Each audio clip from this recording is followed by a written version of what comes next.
Oh, Jesus.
Greetings, Felgen in time and space. This is your host, TheAmariaShadow, and welcome back to the channel. Welcome back once again to some more of Apollo Justice Ace Attorney Trilogy. We're going to be starting the second portion of the Magical Turnabout episode today. So without further ado, let's get started right away today's adventure and see what's in store for us.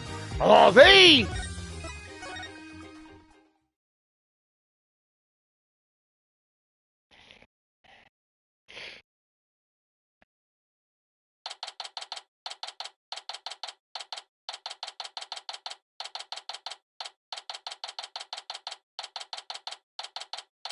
April 28th, 9:15 a.m., District Court, Defendant, Lobby number 3. I'm fine. I'm fine. I'm Apollo Justice, and I'm fine.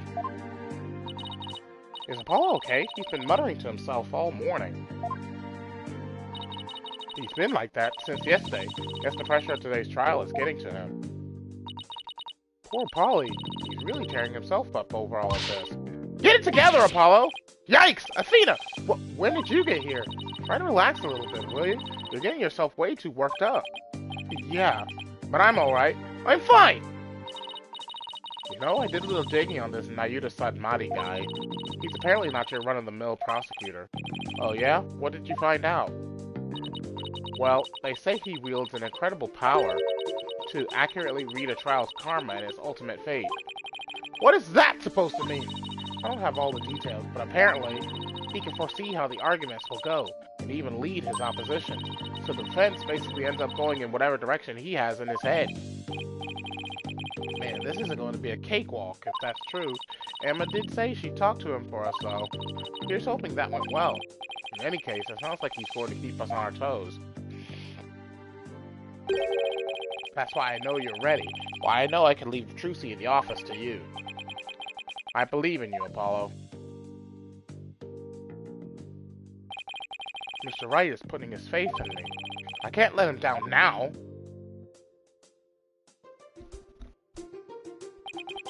I'm fine. I'm fine. I'm fine! There he goes again. It's almost like he's chanting a prayer. I'm fine. I'm fine. I'm Apollo Justice and I'm fine! If you say so, Apollo. The trial will start momentarily. Is the defense ready? Yes! We're fine! Trucy's fate and the fate of the agency rests on this trial. This is it, Justice. If there was ever a time to shine, it's now.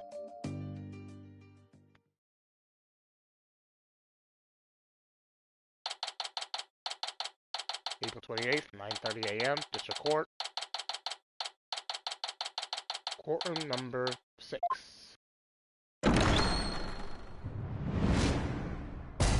Day 1. Court is now in session. All rise!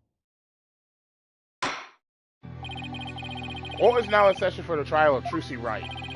The defense is ready, Your Honor. And the prosecution? Prosecutor Satomati? 1,000 pardons. It was rude of me to keep you waiting. I was praying for the victim. Oh, praying. Yes, I see. You're a Coronist monk, correct, prosecutor? Yes, that is correct. I am but a lowly monk from the kingdom of Kurai. I beg in advance for the forgiveness and kind patience of everyone here in this court. I am unfamiliar with the proceedings of this country, and may make many blunders. He seems like such a gentle-mannered soul, doesn't he? I wonder if Emma had a chance to talk with him about Trucy. Now then, Prosecutor Satomati, your opening statement, if you would. Certainly. In the name of the Holy Mother, I vow to guide the victim's soul to a land of eternal peace known as the Twilight Realm. Now, let the last rites of the victim begin. Nayuda Satomati. He's really been making a name for himself, apparently, but that nickname, Last Rites Prosecutor, I wonder how that will come into play today. The incident took place in the middle of a spectacular magic show. The accused performed a magic trick in which she thrust a sword into a coffin. A coffin from which the body of the victim then spilled out, dead from a fatal stabbing. The victim's name was Man of Mystery, otherwise known as the Great Mysterious. His blood was found on the sword that was used during the magic trick.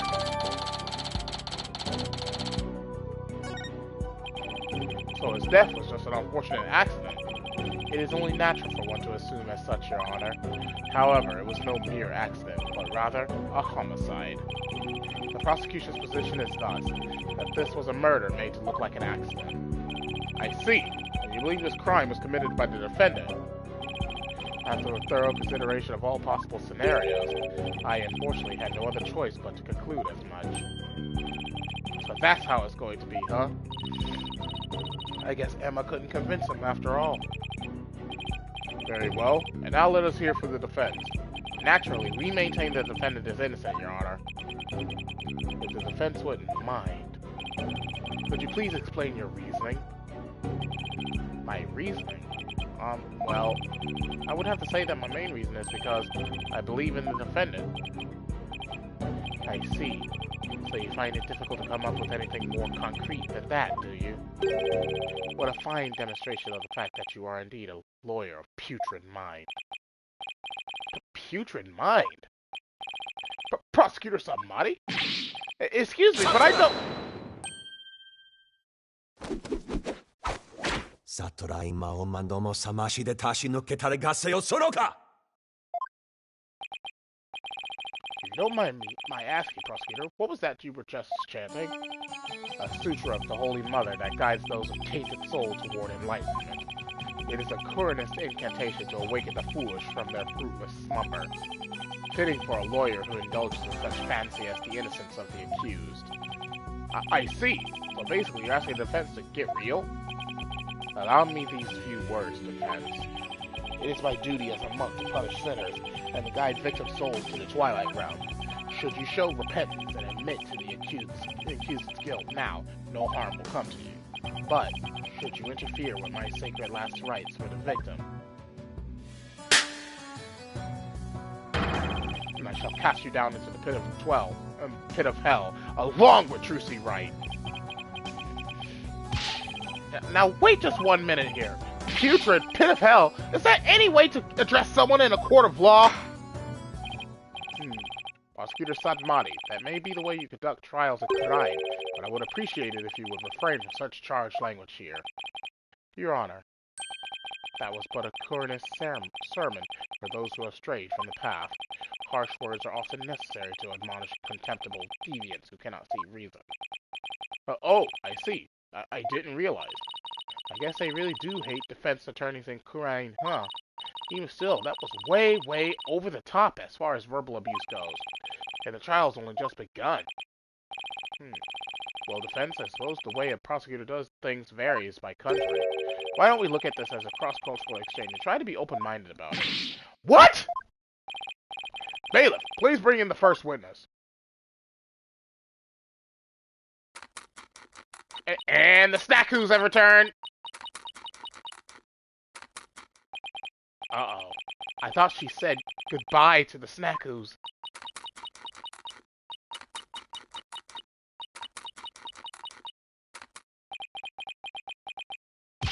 Detective Sky, the courtroom is no place for gorging yourself. What's wrong with having a little snack? Girls gotta eat, right?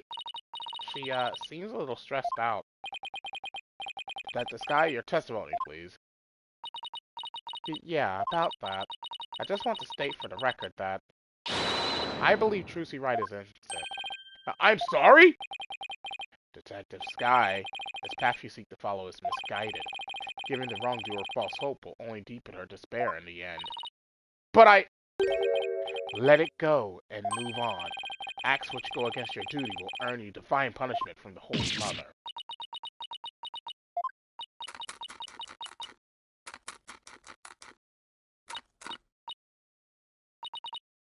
Fine.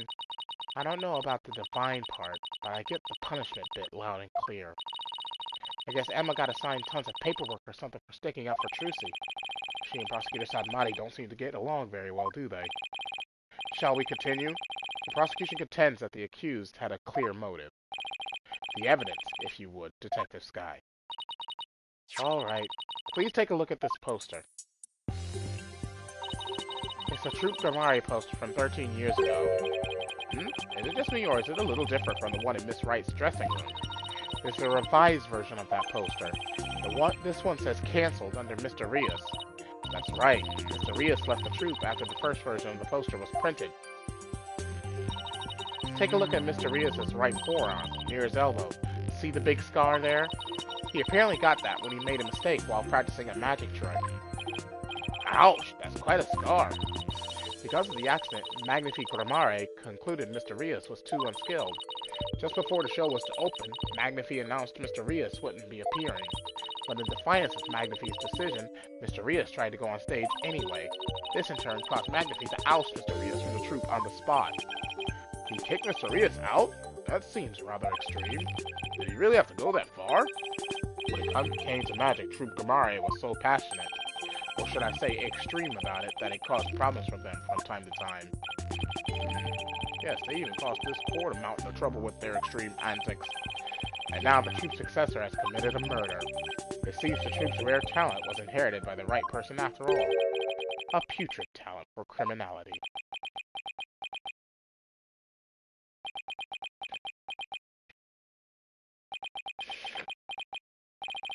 You sound rather extreme yourself, prosecutor. Criminals with impure souls do not deserve sympathy, Your Honor. Ahem! As I was saying, after his expulsion, Mr. Rios apparently went on to hold a grudge against the troupe. He would tell those close to him, I will get my revenge on Troupe Gamare someday. Revenge? That certainly sounds antagonistic.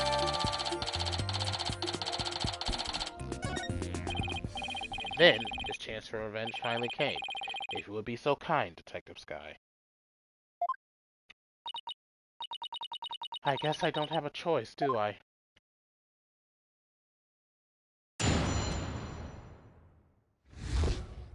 The defendant's motive. The victim planned to get his revenge on Troupe Gamare during Trucy's magic show. Mr. Rios was going to first steal the Gamare notebook from the defendant. He then intended to reveal the secrets behind their magic tricks during the show. That was the victim's plan for revenge. And while he did, in fact, steal the notebook, the defendant murdered him before he had a chance to reveal the secrets. By the time the accused had discovered the notebook's theft, it was too late. Her only option was to kill Mr. Rios and make it look like an Objection! That's nothing but conjecture! The victim's assistant, Bonnie DeFend, gave the police a statement. She testified that just before the start of the show, Mr. Rios said, I'm going to reveal all of Troop Gamari's secrets on stage today. What? Well, that isn't exactly a great starting point for a rebuttal, is it? You're telling me. Allow me to give you one piece of advice, Defense. Oh? And what's that?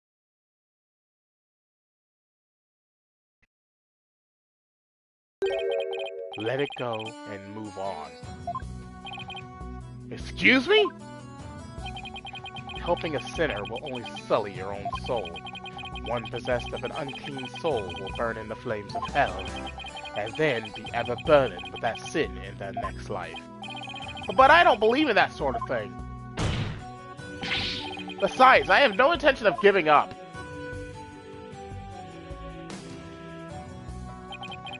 Oh, Holy Mother, grant me the strength to deal with this putrid lawyer.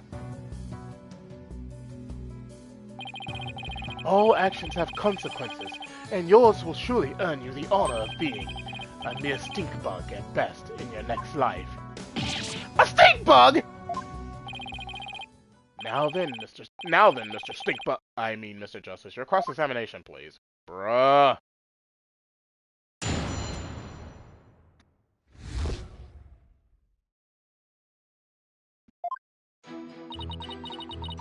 The victim planned to get his revenge on True Gamari during Trucy's magic show.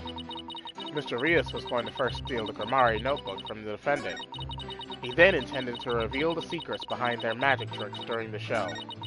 That was the victim's plan for revenge, and while he did in fact steal a notebook, the defendant murdered him before he had a chance to reveal the secrets. Hold it! I'm sorry, but what exactly is the basis for claiming it was murder? Beats me. What? The basis is beats me? You'll have to ask Prosecutor Satomati over there, because he hasn't told me his reasoning either. Detective Sky, your feeding of information to the defense has not gone unnoticed by my eyes. Ugh! The bad karma of acts which go against your duty will impinge upon you in your next life. But even before that, it may impinge upon your job in the form of a transfer.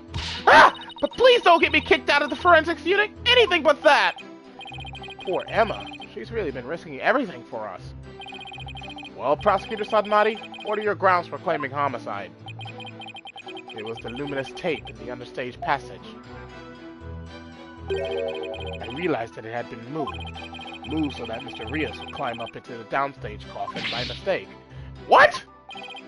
Mr. Rios, who was waiting in the understage passage, was supposed to have used the upstage ladder, shown here on the left. He was to climb into the coffin that had been set up in the backstage area. After being turned into a stuffed dragon during Act 1, Mr. Rios was supposed to come back to had been moved to mark the downstage ladder. So the victim climbed up into the coffin on the stage itself by mistake. The very same coffin that the accused thrust her sword into. And you have proof that it was my client who moved the tape? But of course, Detective Sky. Oh, that's right! I identified the defendant's fingerprints on the luminous tape. You what? He actually had proof? Well, defense, are you finally ready to let it all go and move on? Absolutely not! Detective, please add the information about the prints on the tape to your testimony. The defendant's prints were on the tape. I guess she must have moved it during the show.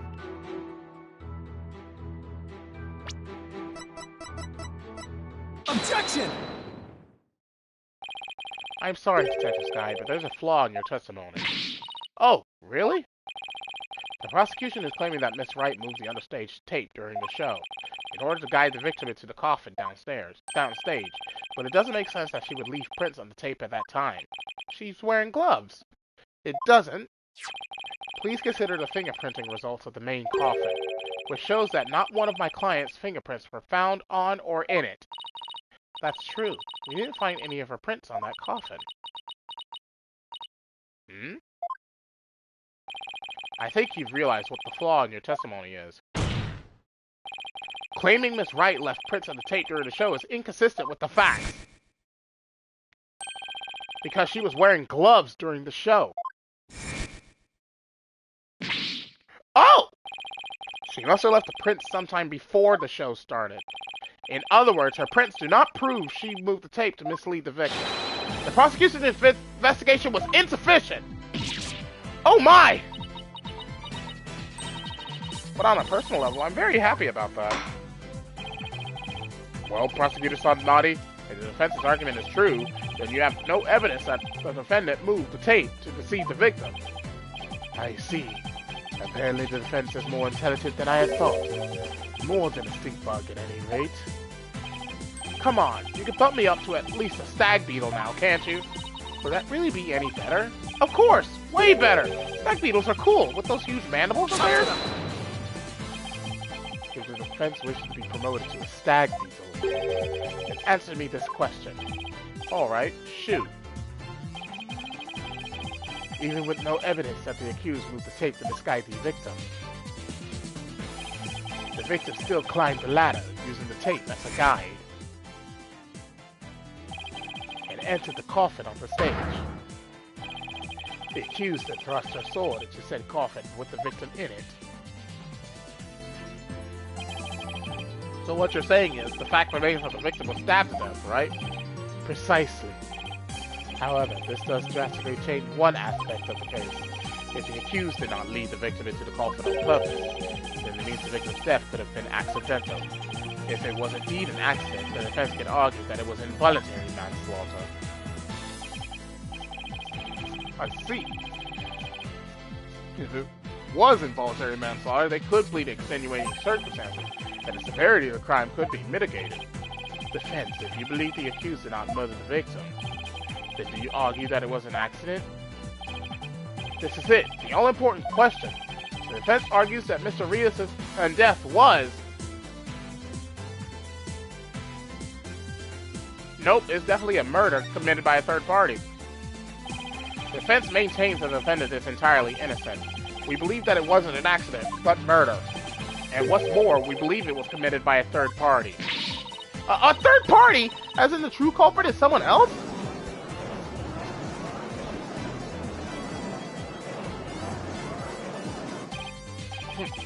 That is quite a brazen claim to make, and one wholly without grounds. Your voice is as loud as your suit, and your mind echoes just as loudly in emptiness.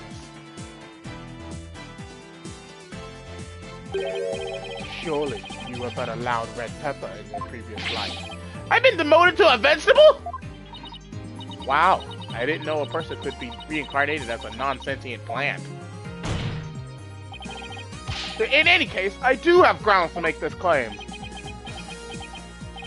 Let us hear this reasoning of yours, then. Alright, but before I give it, there's one question that we need to address. Aw, man, now this is getting good. Please,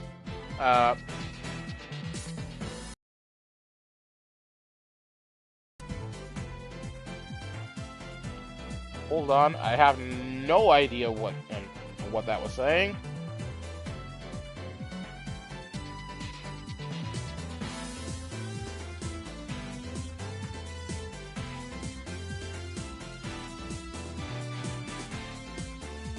Oh man, no, this is getting good. Please tell me you have some of Emma's chocos. Chocos? No, sadly I don't. We need to address. If the victim was killed by some third party, then the sword the defendant thrust into the coffin wasn't the cause of death. If that's the case, then how did we wind up with a dead body inside the coffin? A very good question. Now, let's hear your opinion, Mr. Justice. How did the victim's body wind up inside the coffin?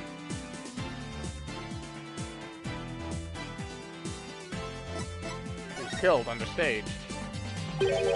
What if the victim was killed under the stage before being put into the coffin? In other words, what if the victim was already dead in the coffin from the get-go?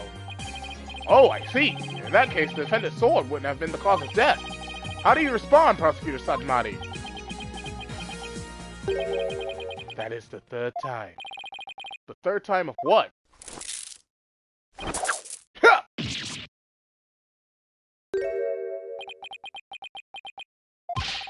What the heck is this? さとら今をまどもさましでたし抜けたれがせよそろか Ah! Ow, ow, ow, ow! My head! What do you think you're doing? Even the merciful Holy Mother loses patience if she is struck 3 times. Says you never learn you needed to be punished. Why don't you let me worry about what I need and don't need? It is what you deserve for interfering with my sacred last rites for the victim. You are a brainless lawyer chasing phantoms. You know nothing. Let this humble servant of the Holy Mother give you an edifying sermon. A sermon? Now? There is a passage in the sacred scriptures of the Kurainism. A cornered frog will swallow even a snake. Huh? A cornered lawyer has unexpectedly struck back hard against the prosecution. Did I get it right? No, for I am not done with my sermon.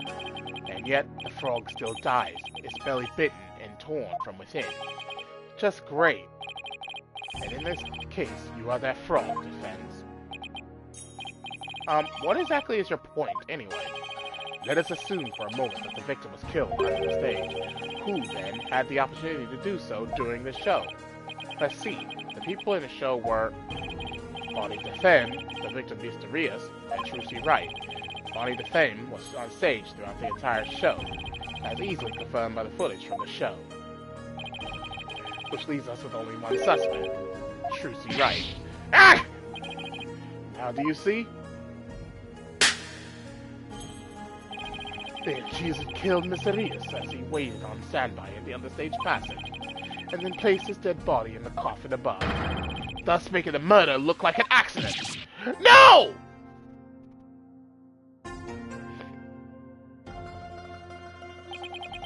Oh, great and merciful Holy Mother, thus another putrid mind has been guided towards enlightenment. I can't believe I swallowed this trick question whole.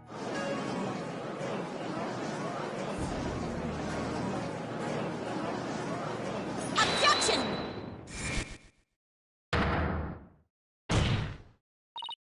Sorry, but I have to raise an objection here. Athena, what are you... There's something I want to point out, Apollo. And who might you be? You strike me as a mere child in countenance. I may be young, but I have an attorney's badge just the same. And you would contribute to this discussion in that capacity? I most certainly would.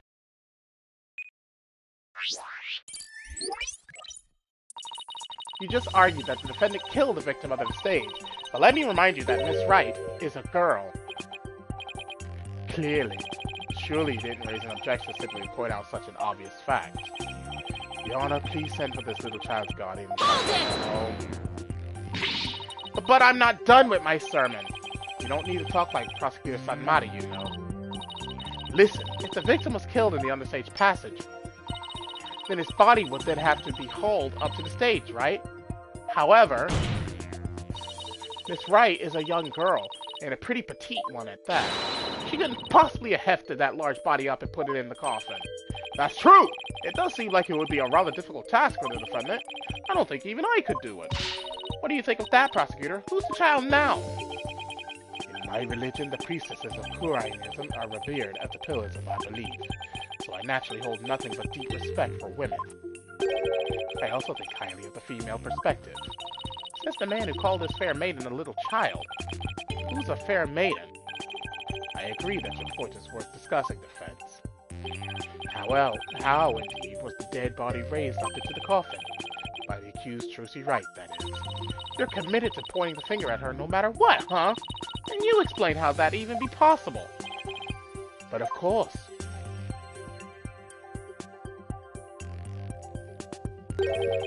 There was a way for even a small creature like her to raise the victim's body up.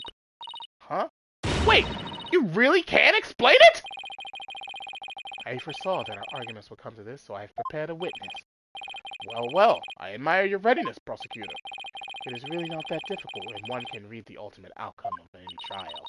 He couldn't have really predicted that things would turn out like this, could he? It's pretty hard to believe. Excuse me, but may I step down now? Yes, I suppose you may. One moment, Detective Sky.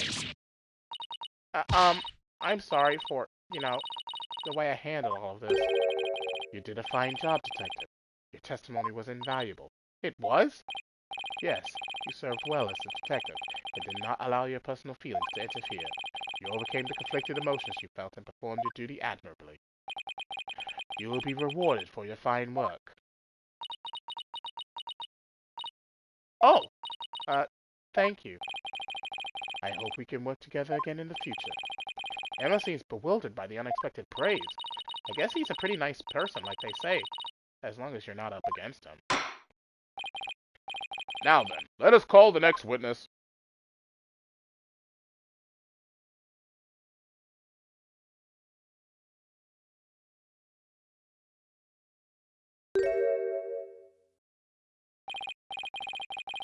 Witness, please state your name and location. Hello, ladies and gentlemen of the court. It's very nice to meet all of you. I'm a lagomorphing illusionist from the land of fairy tales, Bonnie DeFame. I can't wait to do some magic tricks for all of you. Please, witness.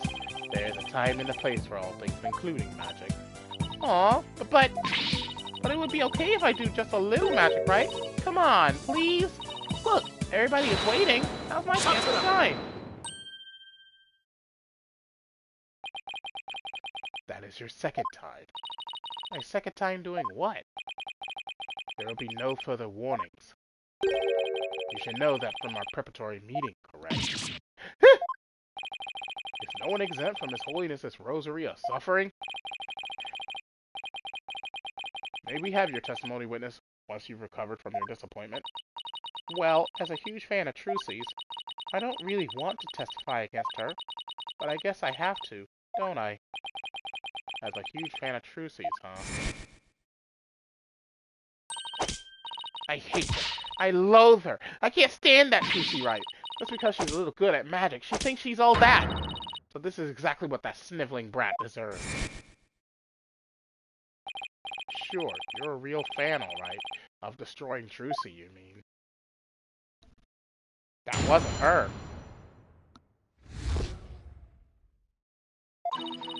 I really can't believe that Trucy killed Mr. Rias. I guess it's possible for a small girl to lift a dead body up if she used a stage lift. Is it possible? Could Trucy really have? If Trucy did use a stage lift, I think she must have used stage lift too. I was on stage for the entire show, by the way.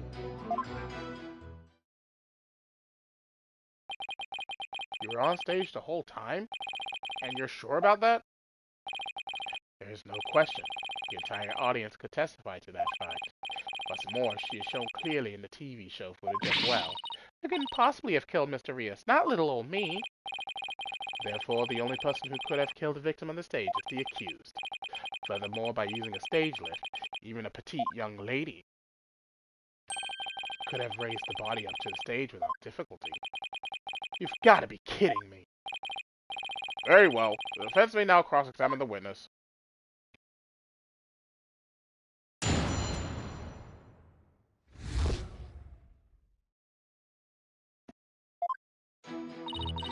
I really can't believe that Trucy killed Mr. Rias.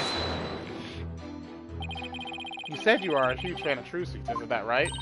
Oh yes, I even became a magician because I wanted to be just like her. The first time I saw her, she was performing at the Wonder Bar. She was only in junior high back then, but she got up on stage with tons of confidence. And then she proceeded to win my heart with her astonishing tricks and winning smile. She certainly sounds like she means all of that. So, finally being able to perform with her must have been quite a treat for you, right? Oh yes. After all, it was my chance to have her see me. Not just as a fan, but as a fellow magician.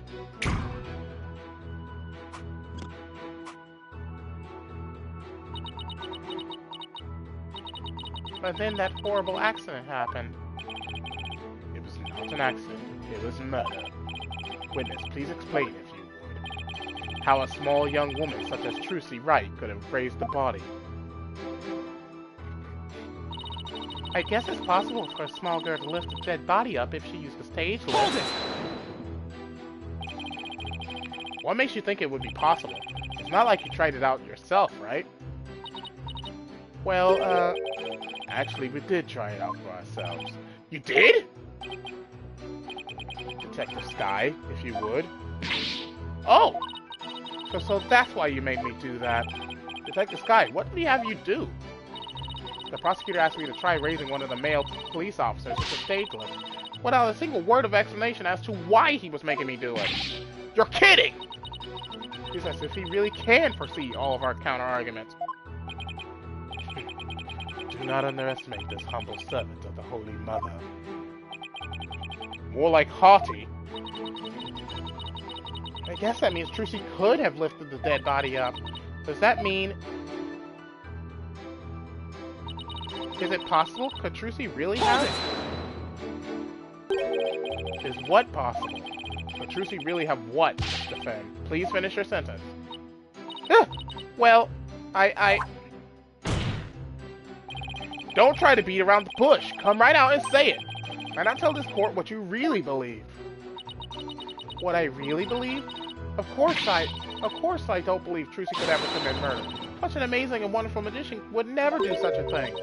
But, taking all the facts into account, what else can I think? I know of at least 3 other unflattering things you really think of. How can you attack this girl when she is obviously speaking with reserve? There is such a thing as reading between the lines, Mr. Justice. It's sad how the youth of today lack the ability to do such a basic thing.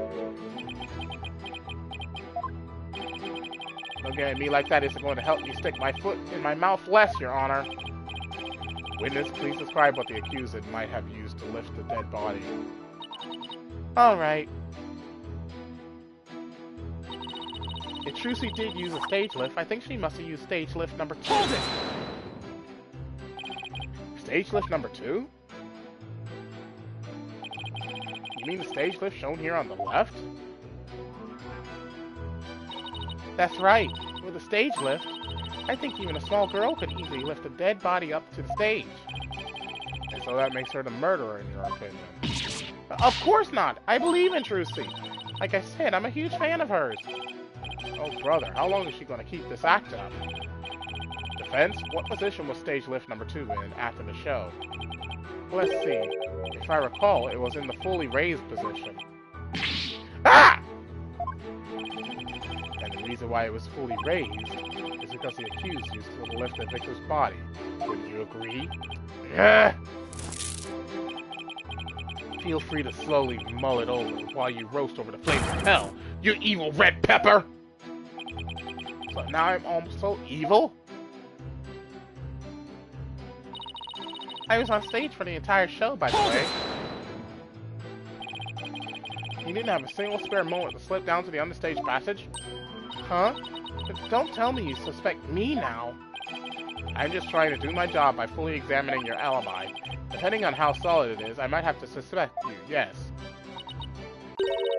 You gotta be kidding me! Don't spit on my head and tell me it's raining, lawyer boy. I'm right there in the footage. Are you too much of an idiot to see? Huh? But Mr. Fenn, are you feeling alright? You seem suddenly different. Oh, oops, where did that come from, right? Oh my, I seem to have snapped there for a second, didn't I? You didn't just snap, you broke character just now. In any case, I was on stage the whole time, performing magic. I mean, you saw me in the footage, right? My dazzling and flawless performance? Flawless? That's odd, considering what you told me. You said that you'd made a mistake with where you positioned Mr. Hat. Mr. Fenn, to what is the defense referring? Well, I made a little mistake on stage. I was in charge of operating Mr. Hat, you see. According to the script, I was supposed to place him to the left of the coffin. But I flubbed it up and made him stand to the right of the coffin instead. And because of that mistake, Trucy had to move the stage lifts around. I feel really bad about messing Trucy up like that with my goof.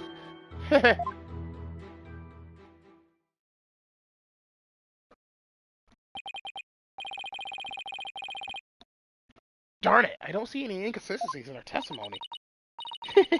Now do you know who the real killer is? Come on, Gramps, don't just sit there. Hand down your ruling, pronto. Do it quick before you keel over up there. I beg your pardon! Oops. Oh, what's gotten into me? I'm so sorry.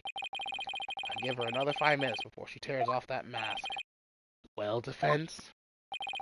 Are you ready to let it all go now? Of course not! I'll never give up! I see. I suppose this too is fate. The sacred scriptures of Kurainism describe a variety of hells for the damned. For someone like you who struggles ceaselessly against this fate, Papul Bolshik seems most appropriate. People boy? What? Oh wait, that's Kurainese. What sort of terrible place is Papul Bolshik? The place where the more one struggles, the further one falls into the abyss. At the bottom of the abyss, a ferocious beast awaits. Think of it as something akin to an antlion sandpit trap. Oh, there's one of those in my backyard! Wow. Christ, hell, it's closer to home than I thought. Now then, it would appear that the witness's testimony supports the prosecution's claims.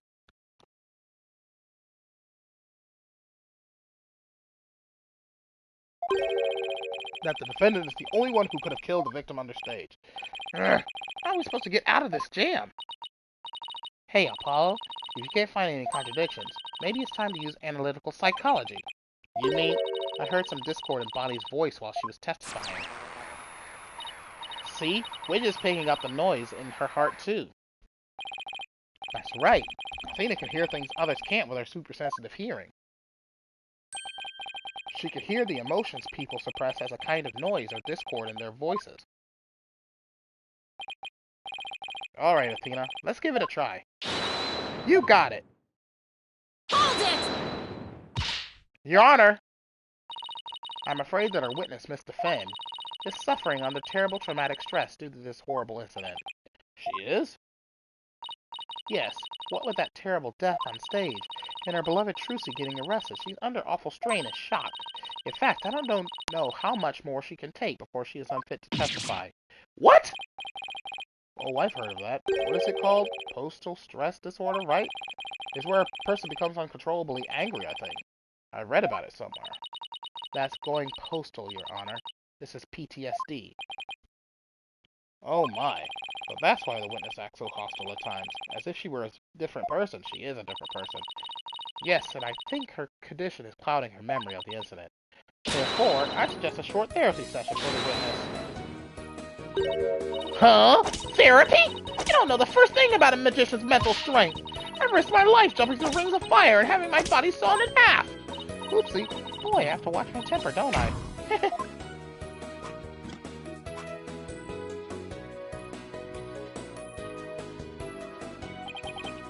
Sykes, please do whatever you can to help this unfortunate young lady. And what exactly is this child planning to do, Mr. Justice?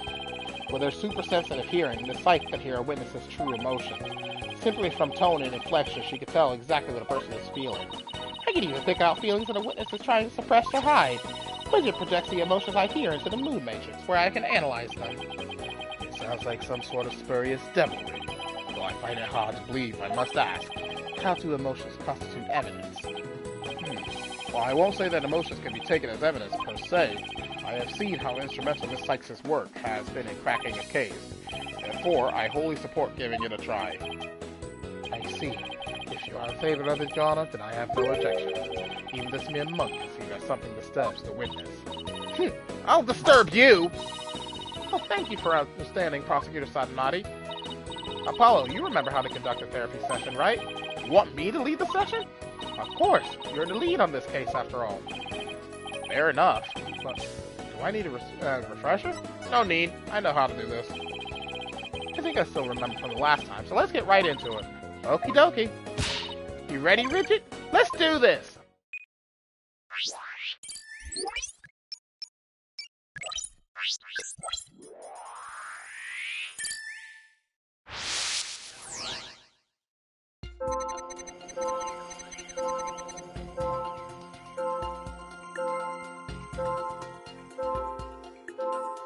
I guess Trucy is the one who killed Mr. Rios. Even she couldn't move the body with that lift. I was on stage at the time.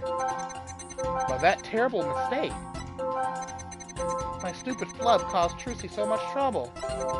I feel so bad about it. Why are you happy? Why are you happy about feeling bad about something? I have to say, Mr. Finn, you certainly are a strange one. even though you said I feel so bad about it, it seems you were feeling happy about it. Ouch! I think I could guess why you're feeling happy. It must be because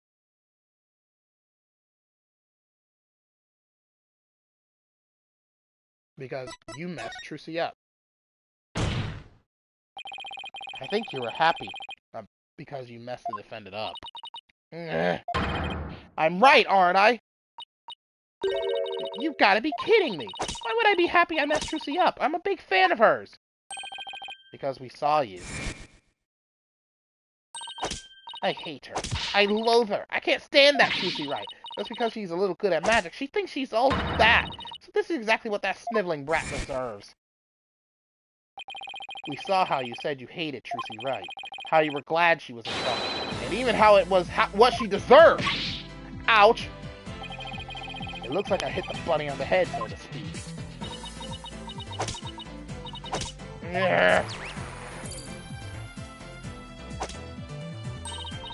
Apollo, the noise level dropped. Now if we can get it down to 0. Well, Mr. Fem, are you ready to confess how you really feel? What? What do you mean? I'm Bonnie, the sweet, cute little bunny. I'm a rookie magician working hard to be just like my idol, Trucy. That's the character I'm supposed to be. Objection! Keep that up, Mr. Fan, and you're going to have a mental breakdown. Just let yourself be who you really are. Who I really am? The two sides of you are fighting each other and doing you psychic harm. I can hear them. Two distinct voices battling inside you. Shut your pie hole, you know-nothing know-it-all! I mean, you mustn't say things like that, or I might get flustered. Mr. Fem, how long do you insist on maintaining this wolf in sheep's clothing act? We can't end this therapy session until you get real with it. Set the wild beast inside you free. Ouch!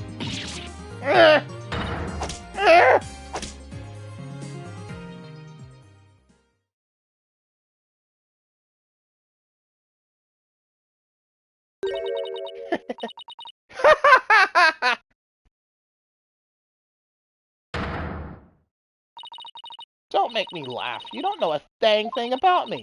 You want to see who I really am? Fine, take a good look.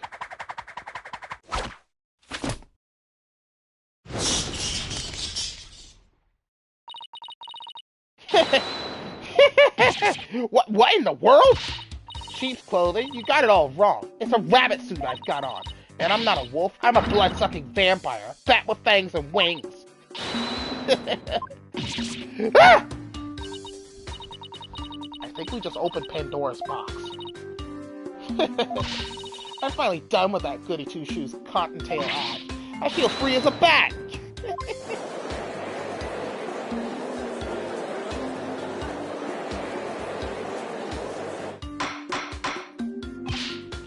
Fetch, your therapy session has taken a turn for the worse for the looks of it. There's a perfectly good explanation for this. Is the therapist Sykes? He thinks I created a monster. We blew it! Hey you, lobster boy. Who, me? You think I'm glad Trucy is in trouble? That I think she's getting her just desserts? Well, guess what? You're right! Does this mean you admit to wishing the defendant harm? Well, the bat is out of the bag now. That mistake of mine was a work of art. Thanks to my goof, poor little Trucy had to do all that hard physical labor. When you say hard physical labor, what are you referring to? Because of Mr. Hat's position, Trucy had to move both of those huge stage lifts. They must have been so heavy. What a riot! That's strange. Athena, could you please add that last statement to Bonnie's testimony? Alright, I'll update the Moon Matrix with the new info. Hey, Apollo! Now there's a new inconsistency in the testimony! Yeah, she finally slipped up. So what do I need to do now? Well, from this point onward, you just do what you do now. Find the contradiction in the testimony and present evidence to refute it. Alright, I've got you now, Bonnie DeFame!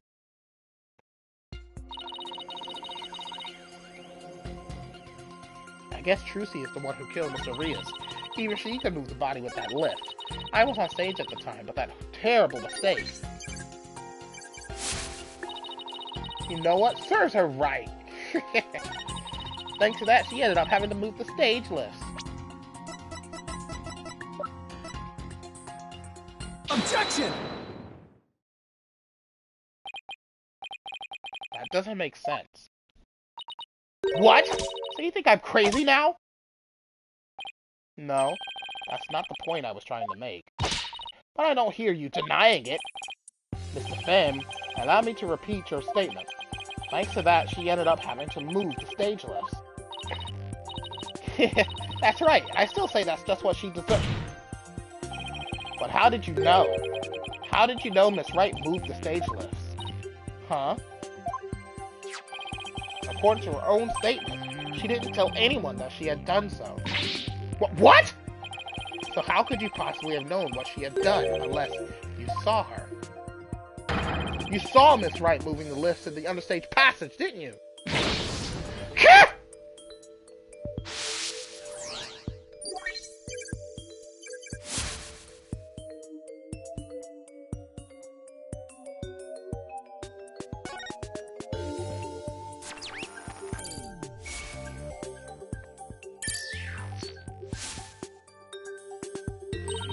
You did it, Apollo! Noise levels are at 0%!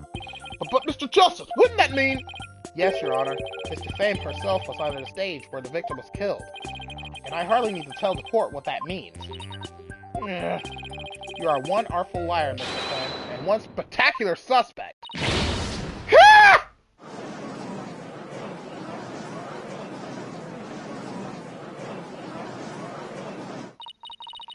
What, you shiny red lobster boy? You're saying I killed Mr. Rios? I'm saying that it's a possibility. What's more, I say you had a solid motive to frame my client for the murder as well. My apologies for raining on the defense's merry revelry. But you seem to have forgotten one very important point. Oh, really? The TV footage. As you can clearly see, Mr. Femme was on the stage the whole time. The entire audience can bear witness to that fact, including you. Oh, yeah. You have just taken a long and senseless journey only to return to the starting line. The witness could not have been in the understage passage, which means the only one left who could have killed the victim is the accused. Ha! Guess the party's over. But Mr. Fan knew something she couldn't have known unless she was under the stage. How do you explain that, Prosecutor Sabnati? It's quite simple. The accused must have told Mr. Fame about it, but then forgot. Ha! Open those useless eyes of yours and take a good look at the footage. If Mr. Fame really was in the understage passage, it would mean she was on stage and understage at the same time. You mean she was at two places at once? That does seem to be the only explanation that makes any sense. It may be an explanation, but I'm not so sure about the make sense part. Then we'll just have to make it make sense. Your Honor, the witness was both on stage and understage at the same time. That is the defense's assertion. I've heard some illogical things come out of you before, but this is absurd. I'm sure you'll change your tune once you hear my reasoning, Your Honor. My gut tells me you're bluffing, but I'll bite. Very well, Mr. Justice. How do you explain how the witness was in two places at once? There were two Bonnies.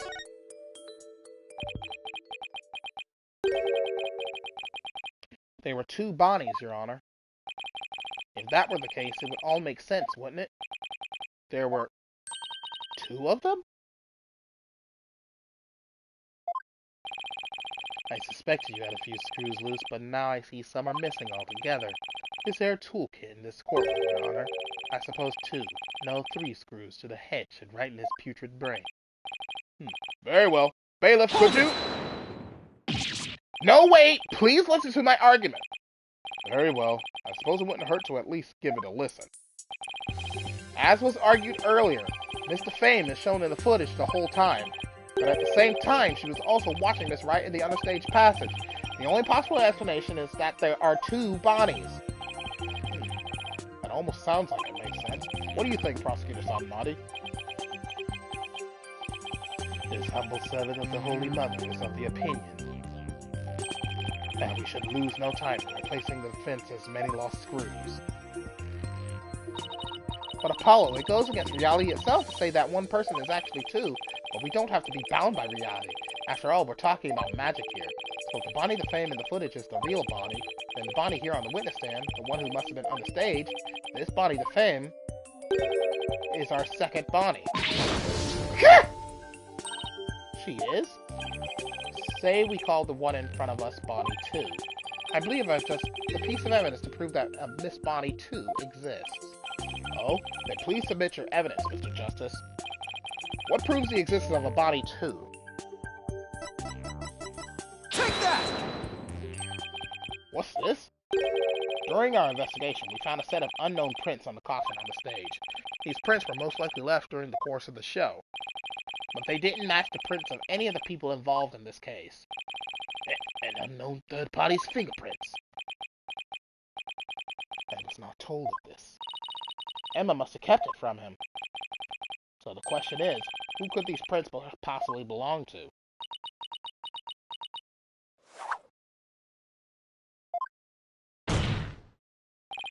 Mr. Fenn, or should I say Bonnie number 2.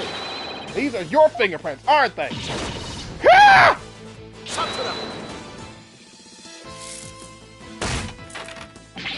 Enough of this foolishness! One person could not possibly be two. Those fingerprints could have been left, not only during the show, but at any time! It's not like you to lose your cool like that, Prosecutor Satonari. I'm sure you know that. Exactly when the fingerprints were made is not the main issue. What do you mean by that, Mr. Justice? The issue is, who do these unknown prints belong to? They're certainly not Bonnie the Fame. But what if they belong to the person standing right in front of us? Oh, you mean Bonnie number 2 is the second Bonnie? Is that what you're implying? It's preposterous to suggest that those prints belong to the witness. I say they must belong to some other unknown individual. Prosecutor Satonari, can you really look at her and still say that? What are you looking at? Take a picture, it'll last longer.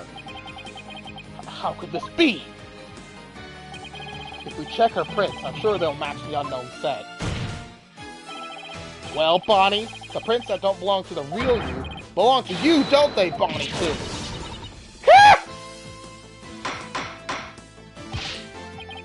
Witness, is what the defense has said true? Fine, I admit it. The fingerprints are mine. And does that mean you aren't Bonnie the Fame? What? Ridiculous!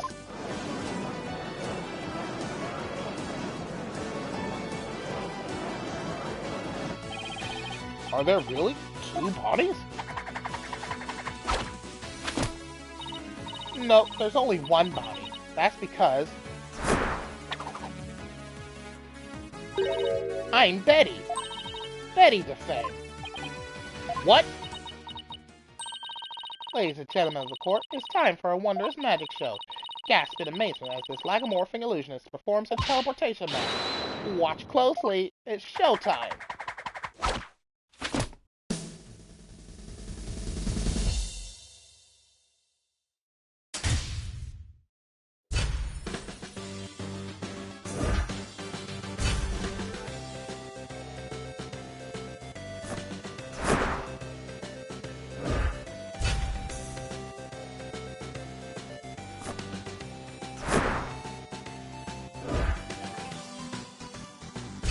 Twin sisters.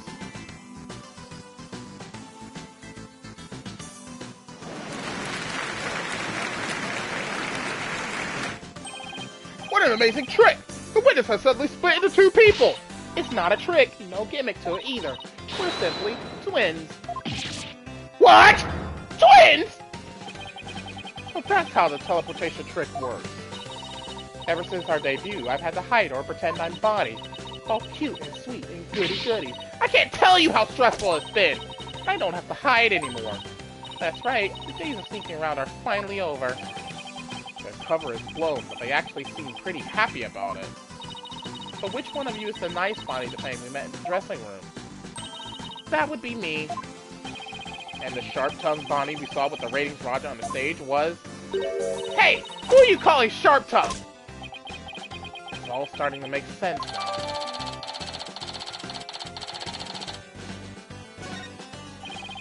Mr. Justice, this changes the fact of the case rather dramatically, doesn't it? It certainly does. During the show, it was Bonnie who was on stage the whole time, so Bonnie couldn't have committed the crime. But Betty, on the other hand, who was understage, did have the opportunity.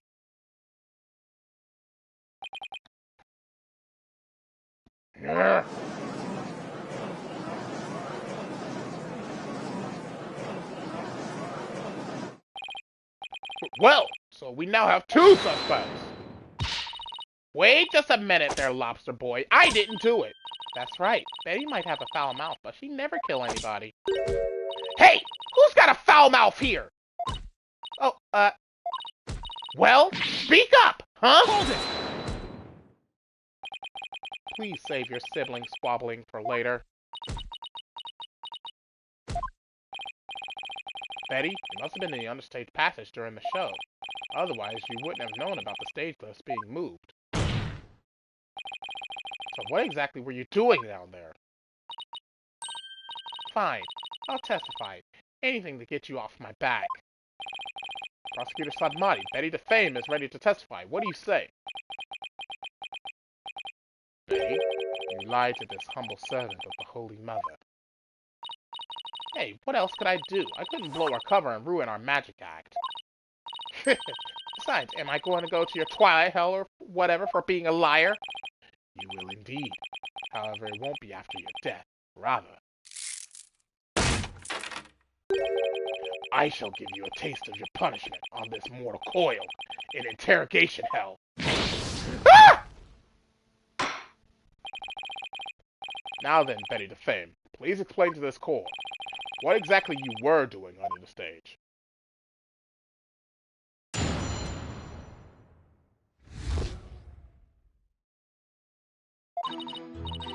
It's true. I had business in the understage passage because of the upcoming trick. It was the fire trick, right? And one Mr. Rios was supposed to do. That's right. It's a very dangerous trick, so I had to make sure we were prepared for it. It was in the script, and I really wanted to see it, but I couldn't because of the accident. Shut up! You're going to give it away! Anyway, I was real busy. Yeah, way too busy to have the chance to kill Mr. Rios.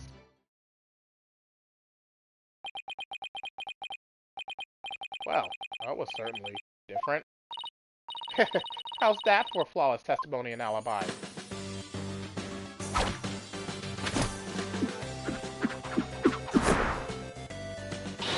Our magic is real. It's not a trick or a gimmick. Oh my, she's floating! Your Honor, she's being lifted. You can see she's being held up from below. You're supposed to pretend you didn't see that. It's a little something called etiquette. But I can't help it. Whenever I see a contradiction or inconsistency, I just have to point it out. Now then, the defense may begin its cross-examination.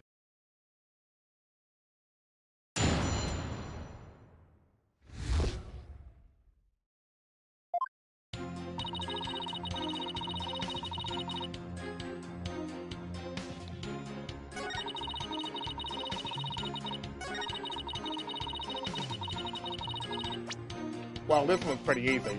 The fire bucket wasn't ready. So you knew. I hate to break this to you, Betty, but there's a big flaw in your testimony. As big as the one in that floating trick you did earlier. Ooh, harsh words. Let me tell you something, forehead boy. No one has ever figured out how we do our teleportation trick. No one except me, you mean? Well, we have even better tricks up our sleeves. Huh? We do? I told you to keep it zipped! Now, don't fight, you two. Mr. Justice, what's this about a flaw in the testimony? The script has this to say about the fire trick. This will be dangerous. Make sure the fire bucket is ready. However, we found the fire bucket lying empty backstage except for a layer of dust. Ah! Ouch! You didn't even attempt to get ready for the next trick, did you, Betty?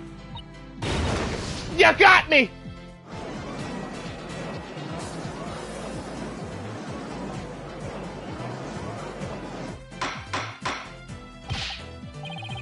Betty DeFame, you will explain yourself! There's nothing to explain. Come on, Betty. You can't hide it any longer. We might as well tell them. Shut up! You can barely take care of yourself! Don't try and tell me what to do! Well, if neither of you will explain, I guess I'll have to. The reason Betty didn't prepare for the fire truck is because she knew the show wouldn't go on.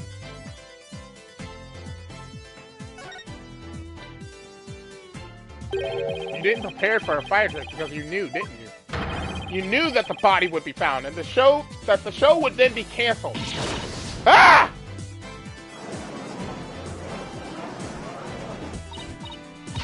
Don't be ridiculous, you insignificant speck of a man! I'm gonna yank those lame bangs of yours off. Is that what you want, huh? Whatever. They can grow back. Now stop stalling and just tell us the truth already. I can't reveal my secrets. I'm a magician! I've been chasing the shadow of an illusory comfort in defense. Having chance upon a convenient talk, you have to let yourself get carried away. Exactly! Where's your proof? Huh? Yes, I can see that the witness's taste for false words has also been proven. I advise you to confine your deceitful trickery to your magic act, witness. Deceitful trickery? As your court-appointed therapist, I'd like to add something here, Betty. You finally let yourself be who you really are. But if you continue to hide behind lies, you'll just be imprisoning your heart all over again. All these questions mean you're trying to put me in prison for real. I'll be behind bars either way. Does that mean you're admitting your guilt? Of course not! I can't believe you people. Every one of you thinks I did something I didn't do. You! Luster boy! Cue ball geezer! Head case brat! Cerberus monk!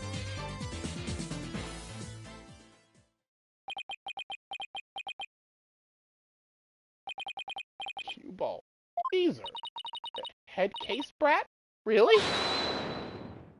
But Betty, calm down.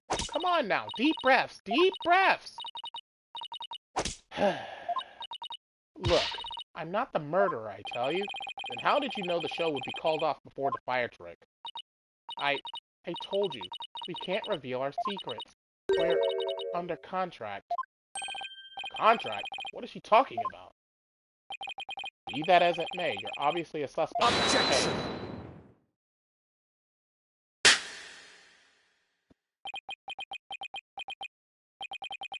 I'm beginning to see the comic threads that make up the intricate tapestry that is this case.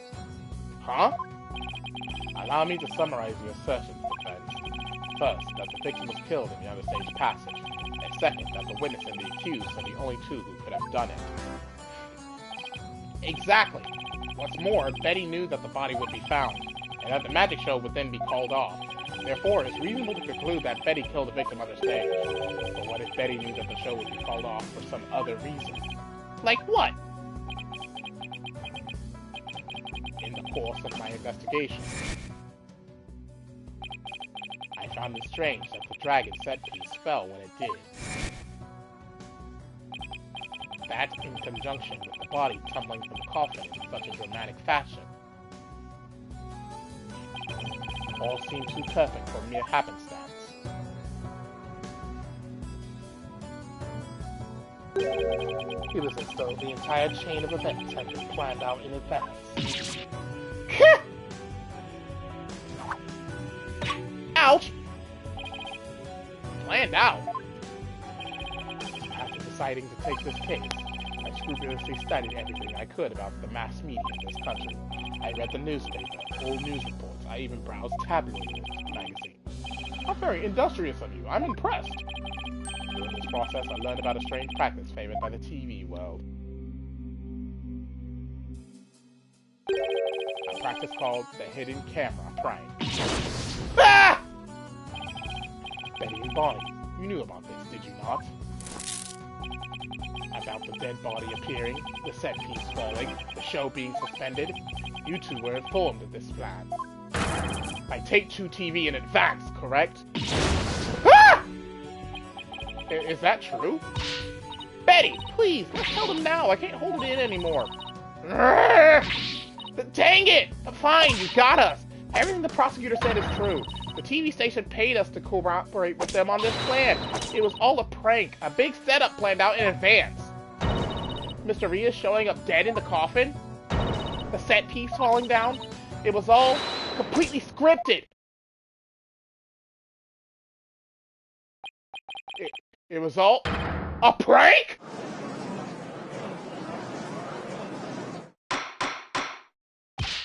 Bonnie, is this really true? Yes, Mr. Rias was supposed to pretend to be dead. That's how it was supposed to go. So he was in on it too? That's right. He was supposed to show up dead in the coffin, and then the set piece would fall down. Trucy would be shocked and start to panic. That's how the prank script went. What? What the heck kind of prank is that?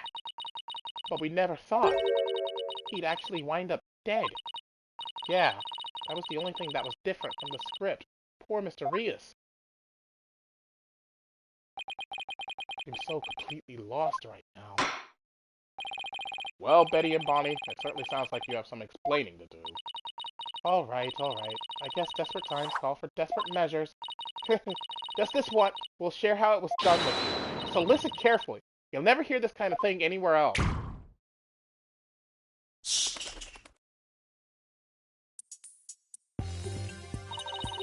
After our teleportation trick, I went down on the stage. When Mr. Rias' body appeared from the coffin on stage, it was time for Betty to do her job in the onstage passage. That's right, I used the remote control for the winch connected to the dragon set piece, and made it fall down. And just before the dragon fell, I called Trucy to the backstage, so she wouldn't get hurt. After that, the plan was for Mr. Rias to come back to life in front of a panicked Trucy. He was supposed to laugh and fly up and away. That was how it was scripted anyway. But for some reason, he really did turn up dead, so he kind of just stayed on the ground. What kind of sick joke is that? It sounds like a terribly mean-spirited prank to me. The poor defendant was trying to do her magic show. I guess so. I'm sorry, Trucy. Whatever. It was all the ratings Raja's idea anyway. Yeah, it sounds like just the kind of thing a guy like him would come up with. This is the prank plan script we got from the ratings Raja.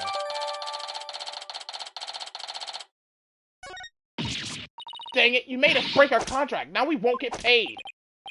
But where does this all leave us? Who killed the victim? And when? Yes, exactly. Those are the key questions. And Mr. Rias was only pretending to be dead in the coffin as a part of the prank. And when he was under stage, there would still be life within him. And if that is the case, then Betty, who was also under stage, may be excluded from our list of suspects. Ah! Witness, was the victim alive up until he entered the coffin? Oh, well, now that we spilled the beans, we might as well show you this video. Greetings, viewers! It is I, the great Mr. Rias! We are currently in the middle of Trucy's escape trick. Having snuck through the understage passage undetected, I am now hiding backstage, preparing to play a little prank on Trucy. I'm about to hide in the coffin, which Trucy will stab with her rubber sword. And when the coffin opens, I will be in it, acting as though I've met my maker. Can you imagine the look on Trucy's face then? I can hardly wait. He's about to hide in the coffin?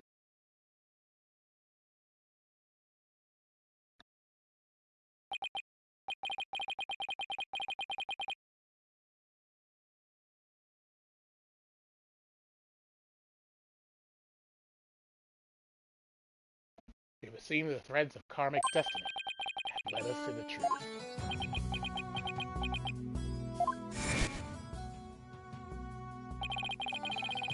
The victim passed through the understage where Betty the Finn was, and came up into the backstage area. We know this because Mr. Rias appeared to be backstage when he shot the video we saw. It appears that way, yes.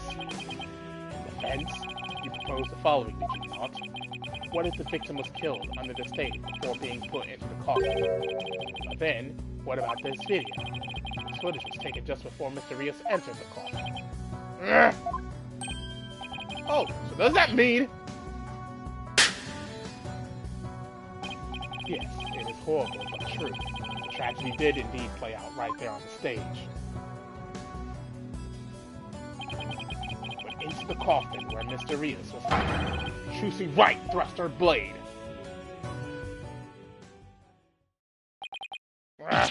Ah! See? Told you so. Are you saying the incident was a tragic accident that happened during a prank? It would be an accident if the accused had no knowledge of the prank beforehand. So let us ask the accused herself. Miss Wright, did you have prior knowledge of the prank? What? I... Tell him, Trucy, you didn't know anything about it, right? Of course I didn't. I didn't know a single thing about it.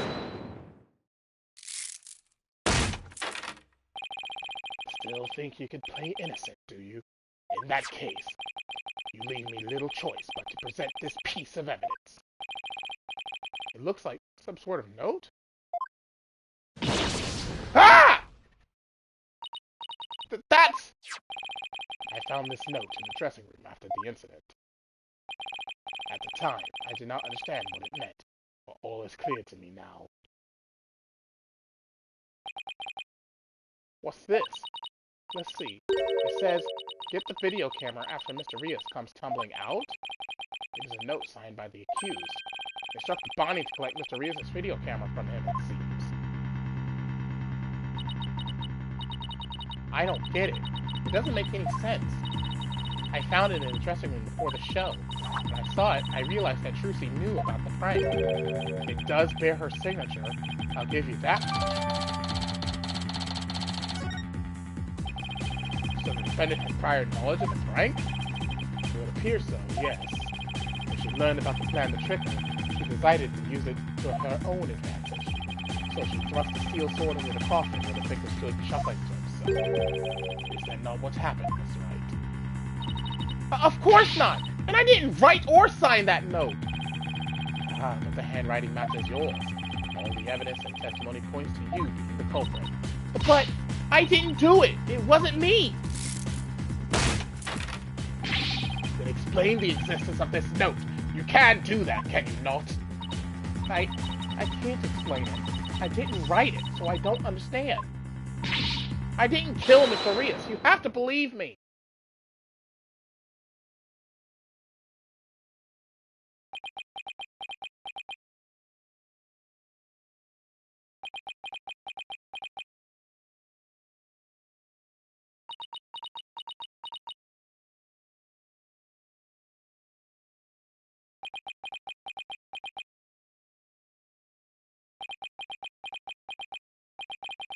The silence is deafening.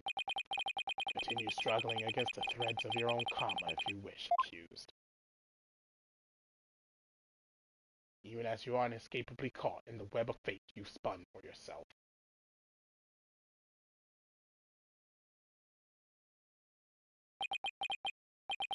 Miss Wright, it is time to resign yourself to your fate. No, I didn't do it. Ha! I knew it. That sweet-looking girl, a murderer? She took all of us in with that act of hers. I told you, I knew she was a homicidal little witch from the start. But I didn't do it. I really didn't. Why doesn't anybody believe me? Shut up, you killer! We won't fall for that anymore!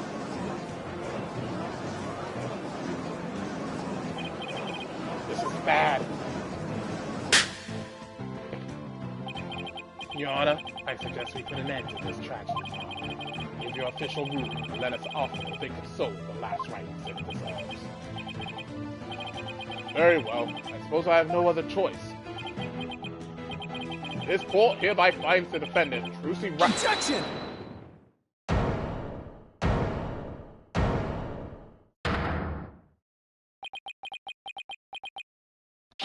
The defense has an objection. Apollo! You! Even now you would... I won't give up, and I refuse to let either of them down. Mr. Wright, who's counted on me, and Trucy, who's put all of her faith in me. Mr. Justice, the fact that you have raised an objection means that you have evidence with which to refute the prosecution's claims, correct? Yes, of course, Your Honor. Do we really have anything, Apollo? Actually, we do. There's one piece of evidence we can present here. Very well, Mr. Justice, you may proceed. As we saw in the show footage, there's no question that the defendant thrust a sword into the coffin. The defense doesn't dispute this point. But let us not forget that this was a magic show, filled with tricks and illusions. We can't take everything we see at face value. So you're saying some sleight of hand is somehow involved? Yes. The defense contends that the sword the defendant used was not the cause of death. Now, what was it Trucy told me she did just before she thrust the sword into the coffin? Very well. Let us see your evidence then, Mr. Justice. But remember, you interrupted my verdict to make this claim. You will be severely penalized if I find you are bluffing. But that's fine, Your Honor. This shows that it's possible that the sword Miss Wright used was not the cause of death. Take that! What's this? A sword from the show. That's right, Your Honor. This rubber sword was in the sword stand under stage. During the trick, Miss Wright was supposed to swap the real sword for a rubber sword, and she told us on record that she remembers very clearly that she did. I see. So the sword the defendant thrust into the coffin was a rubber sword, was it? Well then why was a steel sword found lying on the stage? Somebody must have put the steel sword there by swapping it with the rubber one. Because after the incident occurred, the dragon set piece fell, and the theater was evacuated. The real culprit must have used the resulting chaos to swap the rubber sword for the steel one!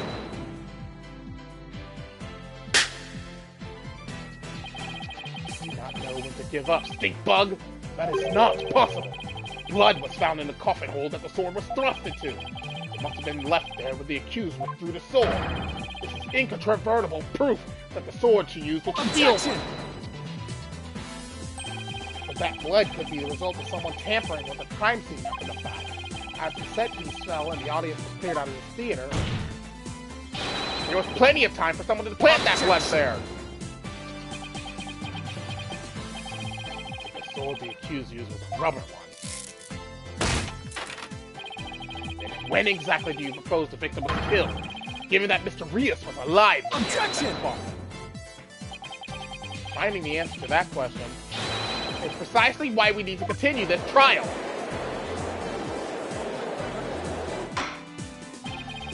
Let me express my opinion. By all accounts, it is certainly reasonable to suspect the defendant based on the evidence. As to the question of whether the sword the defendant used was rubber or steel, I believe further discussion is warranted. I suggest we hear from the defendant herself on this issue. Very well, Your Honor. Yes! I saved it! Somehow! Too close for comfort, but still!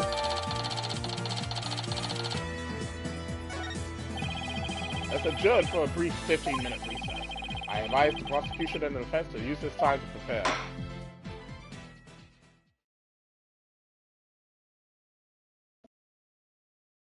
Bring me some water.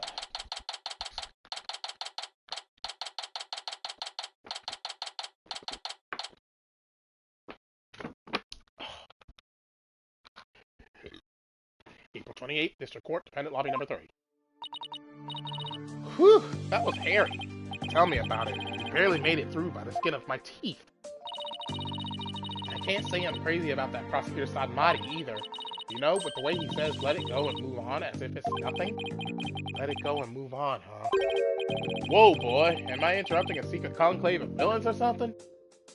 This bastard. Got your next evil scheme in the works already? What do you want? She's making that face, champ, and everybody's gonna change the channel. Look this way, Trucy. Now smile for the camera. Let's see those pearly whites. Isn't that what the Grammari Creed tells you to do? How does it feel, Trucy?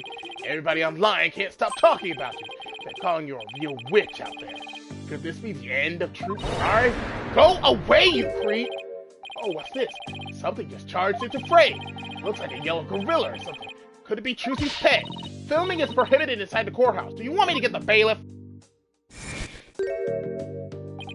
Huh? Filming? What are you talking about? I don't even have a camera on me. Huh? What happened to the camera?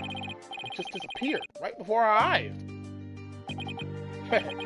I'll be enjoying the rest of the Trucy show from the gallery. I put out a call for Trucy's fans to come and support her earlier, by the way. Bet I'll get some great footage out of them. It's gonna be good. Hang loose, baby! He called himself a Trucy's fan? But for what purpose? Apollo, the thing Mr. Rettins just did? That was some high-level sleight of hand. Huh? Why would he know how to do something like that? I don't know, but he definitely has some serious magic skills. No way. But I thought he said magicians were all a bunch of good for nothing. Mr. Lawyer. Oh, hello, Bonnie. Can I help you with something? Well, there's something that's been bothering me. Really? What is it? Well, you see... Hey, dummy! What are you whispering to Lobster Boy about? But Betty, who the heck do you think you are? Are you crazy? You want a piece of this? You know you have to talk to me first before you do or say anything, you hairbrain. But I... Shut your mouth, you dumb buddy. Come with me, now! I wonder what was bothering her. There's no way we're finding that out with Betty constantly hovering over her like that. Court is about to reconvene. Will you be alright testifying? Yes. It's just... I wonder what Mr. Rettins has up his sleeve. I doubt he's bringing an actual fan. Yeah, probably not. I wonder what he has up his sleeve, too. He better not be trying to get under Trucy's skin right now, at all times. You're Trucy right, and you'll be fine! Oh! Here goes Apollo with his best trick. That's right. Whenever I'm feeling down, I always tell myself I'm fine. Alright, I'll give it a try. I'm Trucy right, and I'm fine! Thanks, Polly. I think I can do this now. That a girl! Good luck up there on the stand. You'll do great. Thanks. I'll be fine. I can do this. Alright, Justice, you can do this too. Time to focus on the rest of the trial. How long has this stream been going? An hour and 27 minutes, Jesus. Ugh.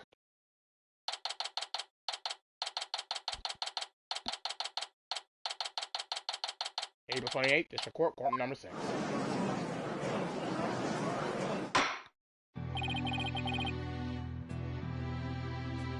Court is now back in session. Defendant, please step up to the witness stand. Trucy Wright, magician. Here comes the liar, the deceitful witch. Put the murderer in jail! Last member of that criminal troupe. Boo! We don't want to see you on any stage!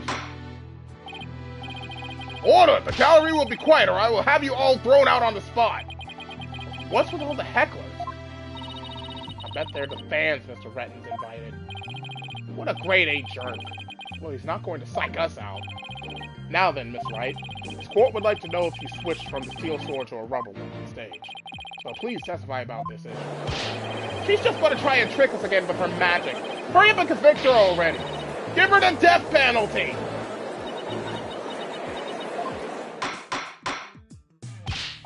Silence! Oh, Trucy. I knew I shouldn't have let her go through with this. I'd like to make a small request.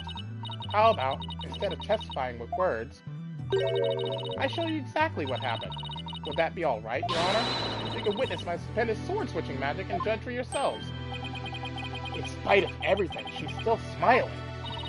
Our Trucy is amazing, isn't she? She sure is. She's doing just fine up there. A true entertainer always keeps a smile on their face. She's faithfully following the true Gamari creed even now. She really is something else. It's showtime for Magical Girl Trucy Wright. Watch carefully now, everybody. The suspended sword switch. Ladies and gentlemen, please focus your attention on this sword. Allow me to demonstrate just how sharp this blade truly is. See that? No tricks or gimmicks. A very sharp sword indeed. Now then, ladies and gentlemen, watch as I take this sword and... Presto Sordo! There! I've switched it.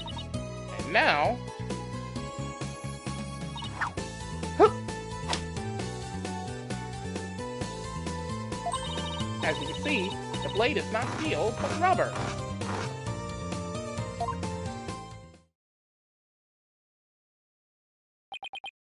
But... Bravo, Miss Wright! Wow, she switched them in a flash! I didn't see her do it at all!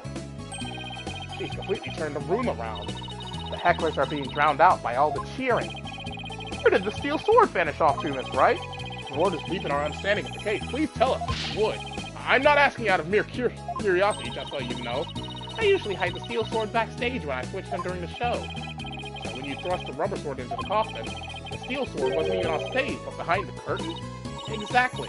So you see, there is a trick and a gimmick to it after all. And as for where the steel sword went when I performed the trick just now, it's a secret. Wouldn't want to spoil the magic for you now, would I? That's our trucy! Yeah, still. Miss Wright, that part where you spun around, that's an actual part of the sword switching trick you do for the show, right?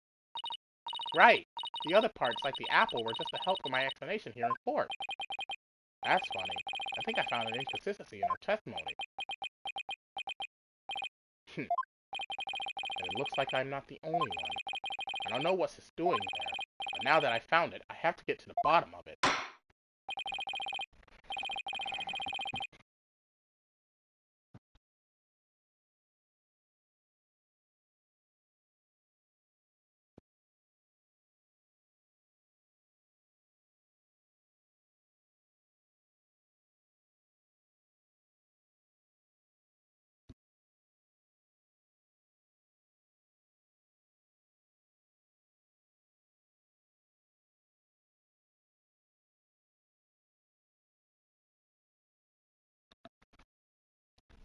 Now then, Mr. Justice, you may go ahead and question the witness.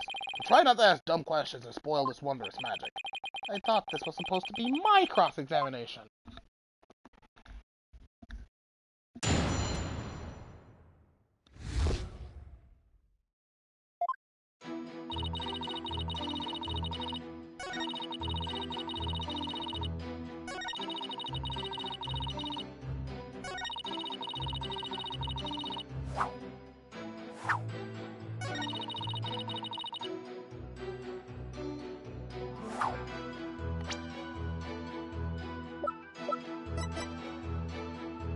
Objection! That's right. There's something I'd like to confirm with you. But what is it, Apollo? There seems to be a discrepancy between the way you performed the trick for us just now and the way it appears in the show footage. What? That can't be! I performed it exactly the same way both times! And what's going on here? Miss Wright, I have the show footage right here, and the part where you tore your cape around is missing from it. What? But I did it! So, it really is the exact moment you switched the swords? Yes, that's right. I knew it!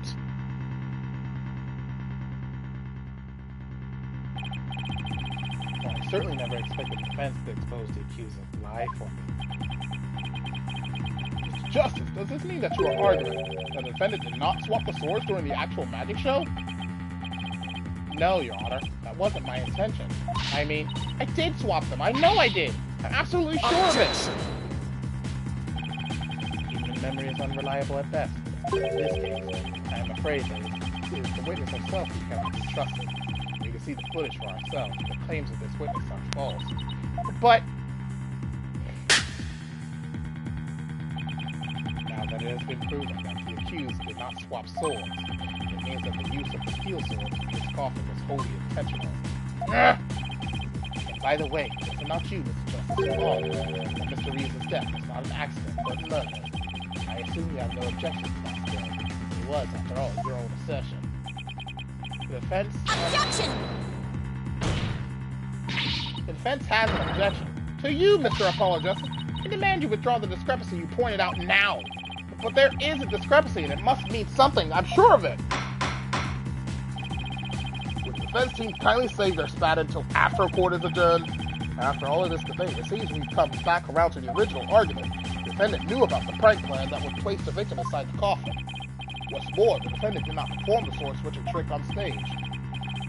Through her actions, I am afraid I have come to see the true intentions of the accused, her murderous intentions. It's such a shame. But I did switch the swords, I swear! You're knee-deep in it now, Justice.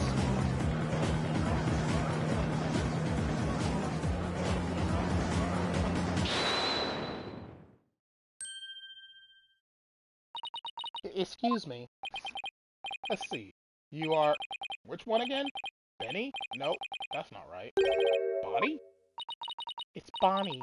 You were mixing the two names together, Your Honor. Oh, pardon me. And do you have something you wish to say, Bonnie? Yes, Your Honor. I'd like to testify. About what? The more I think about it, the less possible it seems. I don't believe Trucy killed Mr. Rios. Bonnie? Hey, what's the big idea? Such an incredibly gifted and talented magician would never commit murder. I refuse to believe it. What are you talking about, you harebrained hare? You keep your trap shut. I got a bag of baby carrots for you, so chew on those and pipe down. No, I won't be quiet. What's the matter with you? Didn't you hear me? Trucy said something to me once. Huh? She said, no matter how scared you get, no matter how mean people are to you, you can't give in or give up. That's what being a professional magician is all about. Isn't that right, Trucy? But that's right, Bonnie. I've always been afraid to stand up to Betty. Afraid to defy her. So I did what she said. But when I saw Trucy today, she gave me strength. She's just gonna try and trick us again with her magic. Hurry up and convict her already. Give her the death penalty!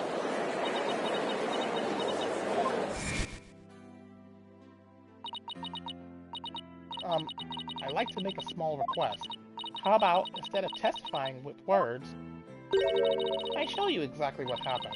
Would that be alright, Your Honor? You can witness my stupendous sword-switching magic and judge for yourself.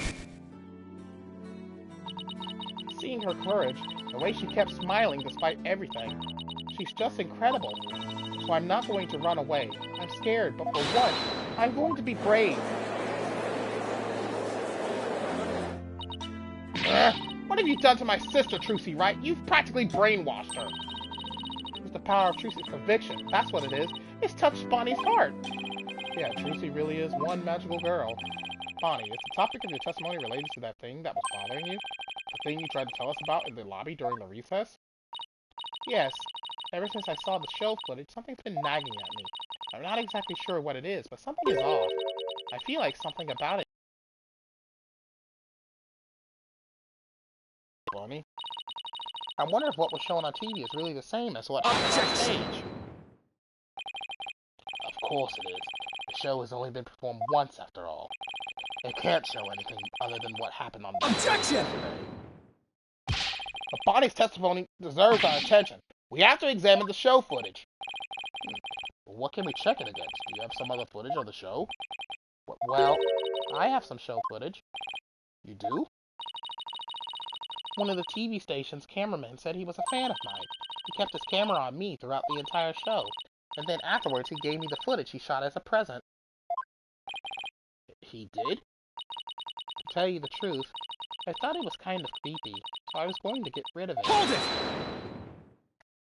it! Please submit that footage to the court. Now then, let's take a look at this new footage.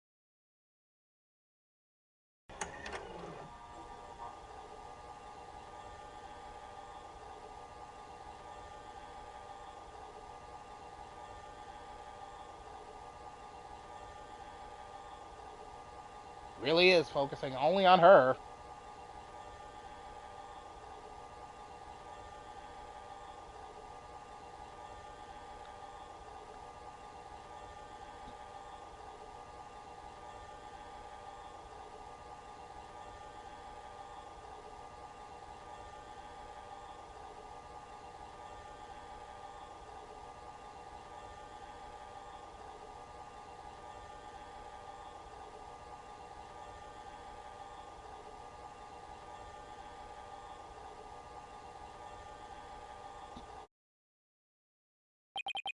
Wow. Okay then. He really did keep his camera on Bonnie the whole time, didn't he? I think this cameraman needs to keep his personal feelings out of his work. Full defense, do you still believe this new show footage is worth inspecting? Of course I do! Okay, so how are we going to go about this?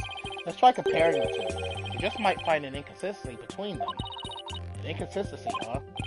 Yes, the two pieces of footage are of the same scene, so they should match up. But Bonnie felt there was something off about the original footage, so if we can pick out what's different between the two, we'll know what Bonnie found strange. Exactly. Plus, we may figure out why the original doesn't show the sword switching trick. Your Honor, the defense would like to compare these two pieces of show footage. Very well, I will allow it. What a waste of time. Apollo, do you know how to compare the two pieces of footage? No, I've never done it before. I'll give you a little lesson then. Use the video player's button to go through the footage. When you want to speed through, use the fast forward button. And if you want to go back, use the rewind button. If you want to halt the playback, just use the pause button. Oh, and by the way, if you fast forward or rewind when the playback is paused, you can do a slow frame-by-frame playback. Okay, so how do I switch between the two videos? Just use the switch camera button.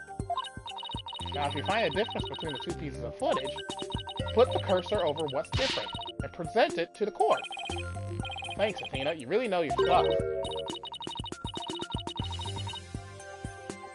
Not really, I just gave it some gusto and then went with my gut on most of it.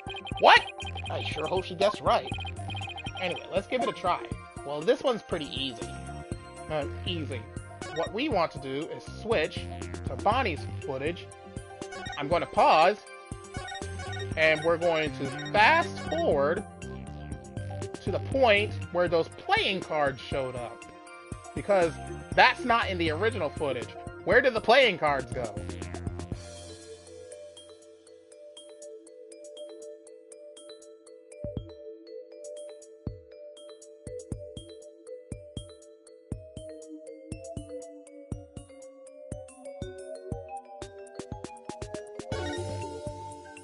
Right there. This is it, right here. Take a good look at this scene and compare it to the video shot from the front. Oh, the playing cards don't appear in the video shot from the front. Hey, you're right. What's going on here? Miss Wright, what can you tell us about these playing cards? Oh, those? They're the cards I throw when I do the sword switching trick. What? Mr. Justice, does this mean... Yes, it means that the sword switching trick was cut from the TV show footage. So the footage was edited? Yes, with malicious intent. That is absurd. Well, we must get to the bottom of this right away. Bailiff, the TV station might still have the unedited footage. Go see what you can find. Yes, Your Honor. Hold it.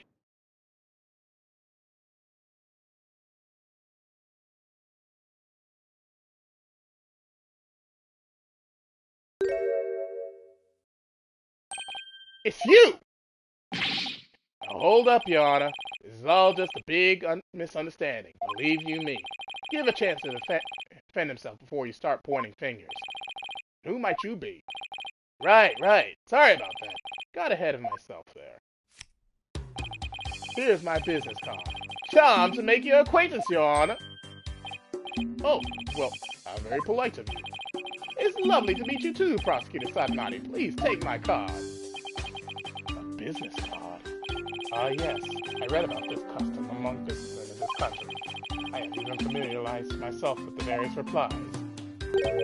How do you do, good sir? Or, what's crack-a-lacking, homie, for example.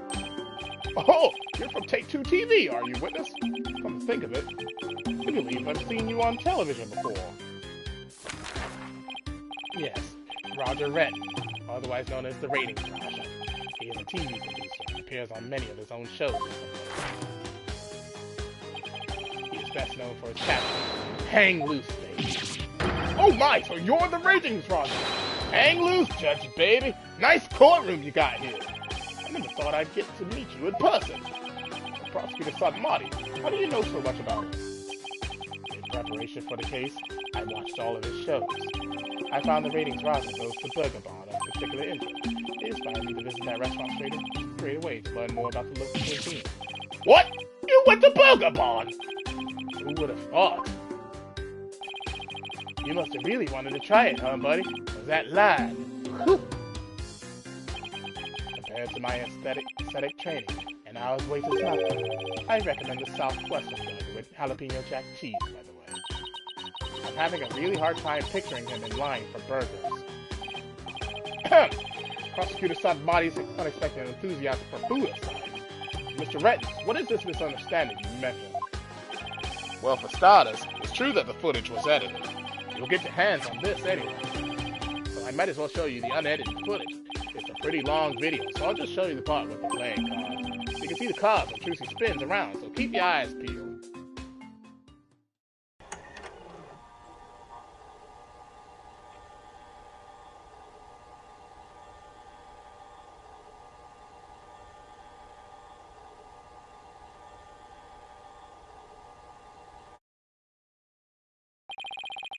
See the part that was cut where Trucy switched the swords? He spins around and the playing cards go flying. Everything looks like it's supposed to be. It seems the defendant really did swap swords during the trick. Which means the sword Miss Wright thrust into the coffin was the rubber one. In other words, Miss Wright couldn't have killed Mr. Reed. Yeah, see, that's the first misunderstanding right there. What do you mean? Well, Trucy definitely did swap swords, as you saw. So yeah, maybe she didn't kill Mr. Rios when she stabbed the coffin. That just means he was killed after he showed up pretending to be a corpse. So you're saying that up until that point, everything was going according to the script? If that's true, then when and how exactly do you think he was killed? It was after the dragon set piece came crashing down. I say Trucy murdered Mr. Rios when she was hidden from view behind the set piece. She could have easily done it behind that huge dragon, and nobody be the wiser. I see. Indeed, there is a ring of truth to your assertion. You bet! Plus, there's a suspicious-looking shadow in the footage, too. It's toward the end of the footage, just before the dragon hits the stage. It might be easier to just see it for yourselves.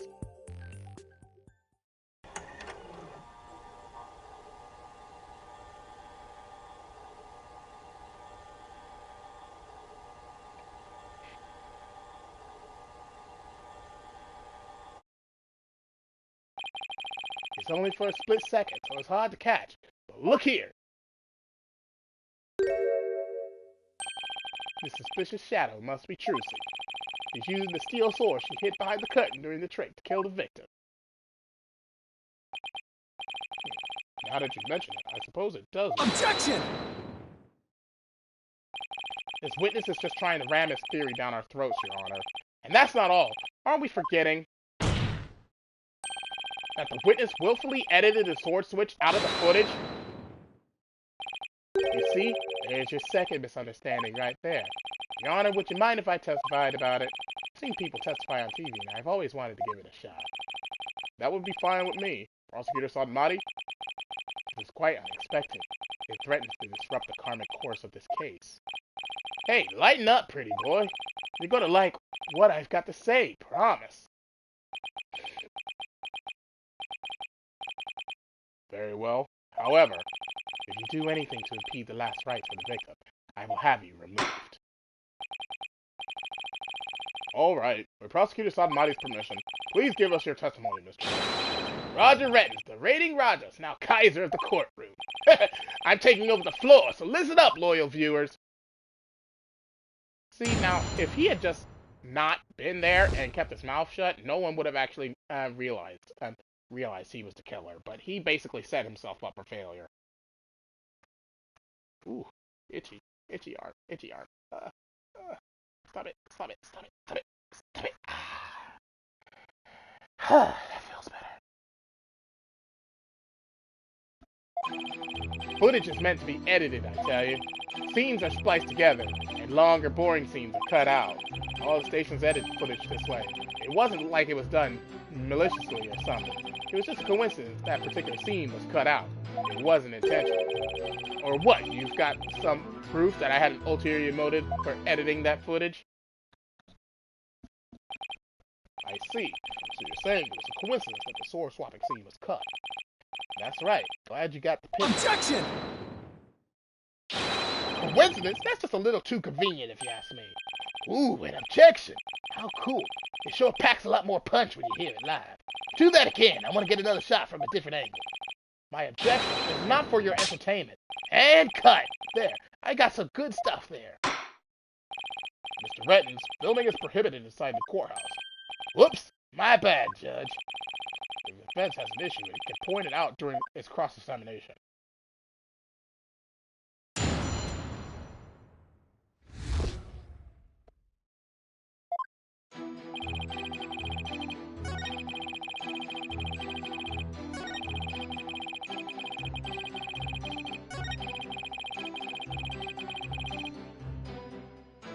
Hold it!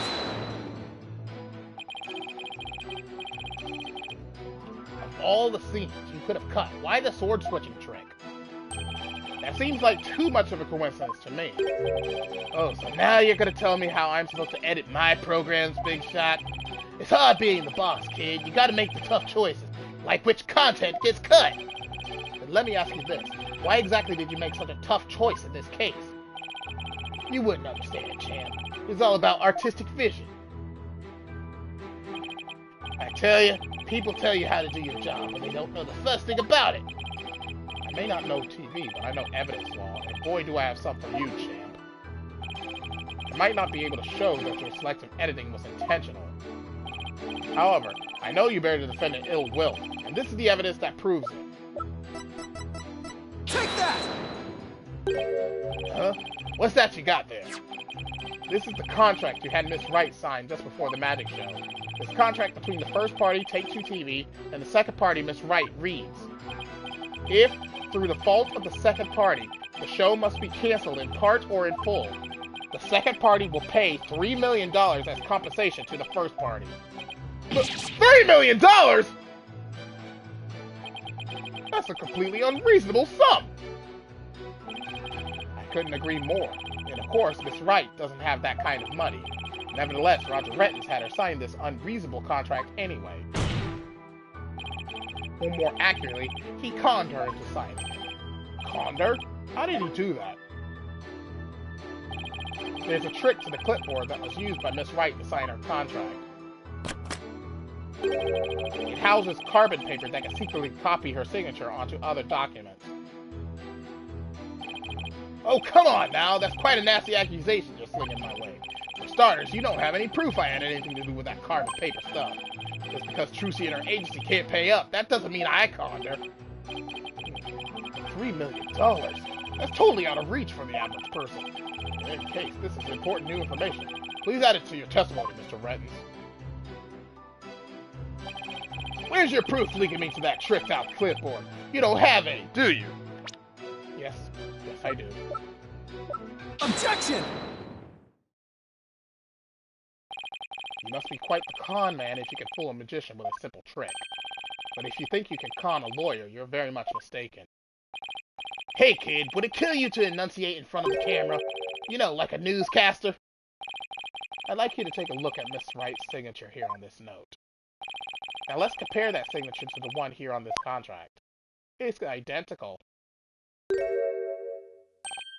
Well, would you look at that? They're exactly the same! That's right, Your Honor. Not just similar, but exactly the same. Nobody can sign their name in exactly the same way twice, unless it's a copy. These signatures are proof positive that you conned Miss Wright, and they definitely prove your malicious intent. Say, not bad, lawyer guy. Didn't know you had it in you. This is really getting interesting now. It'll get great ratings for sure. Don't try to dodge the issue, Mr. Rettins. The fact is that you bear ill will against my client. So the show footage was definitely edited with malicious intentions. Is that right? What a forced argument, defense.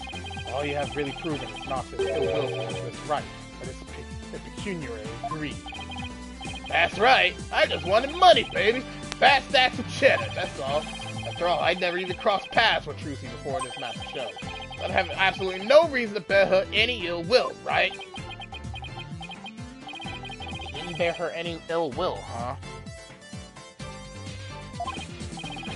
Pat chance. This guy definitely has some major hate for Trucy.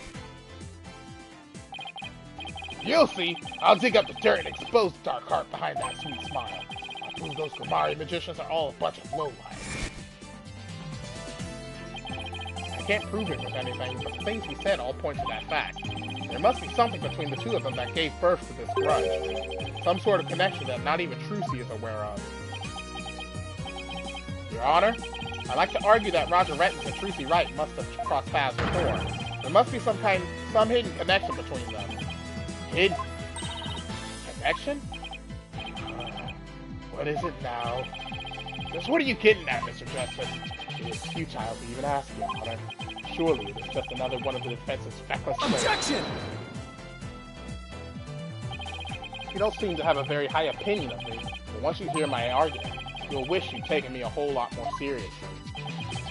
Will I really? Very well then. To proceed. Did you figure something out, Apollo? Nope, not a thing. What? That was just some good old-fashioned bluffing, courtesy of Mr. Wright's fine training. I hope you know what you're doing. If you're going to make such a bold claim, Mr. Justice, I hope you're ready to elaborate. What is this hidden connection between the defendant and Roger Rettins? Rettins is a magician too. A sleight of hand trick Mr. Rettins did during the recess earlier. Filming is prohibited inside the courthouse. Do you want me to get the bailiff? Huh?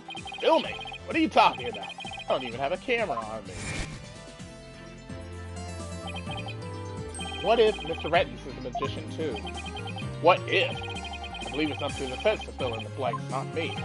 Well, if he is, he may have had some contact with Miss Wright somewhere along the way.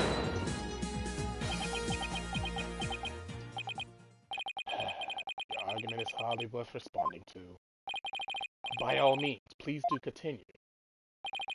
As a passage in the sacred scriptures of Koranism states, he who gives a sermon to a monkey is himself a monkey.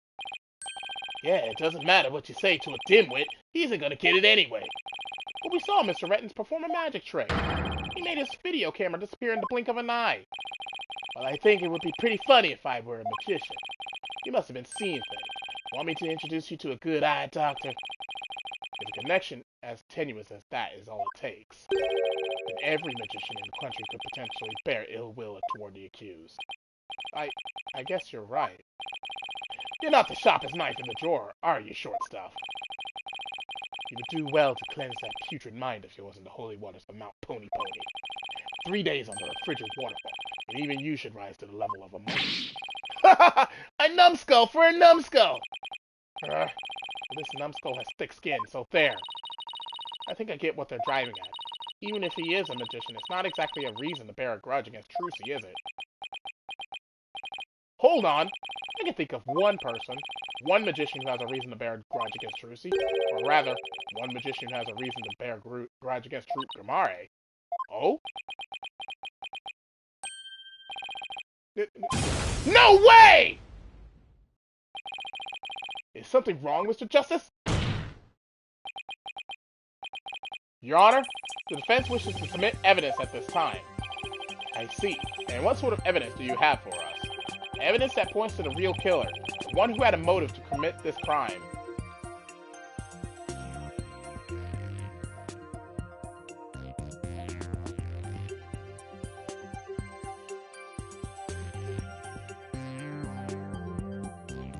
What?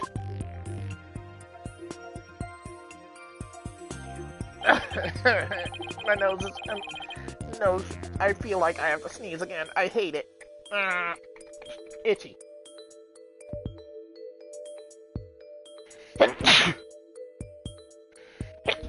I knew it was coming.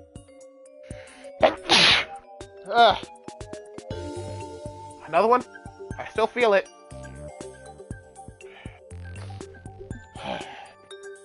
Okay. What have you come up with this time, defense? Trucy Wright is the sole heir to Troop Gamare in its name. This puts her square in the crosshairs of one particular magician. And this piece of evidence points to that one person with a grudge against Miss Wright. Take that! And who exactly are you naming, Mr. Justice?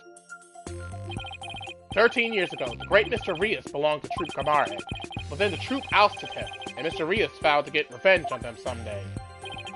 And what better way to accomplish that than through the ruination of their sole heir? And Mr. Rias is the victim, Mr. Justice. You've named a dead man as your suspect. But is he really dead? What do you mean, is he really dead? If the fact that Mr. Rios is the victim is what's throwing you off, then how about we consider this possibility? What if the man who died on that stage yesterday wasn't Mr. Rios?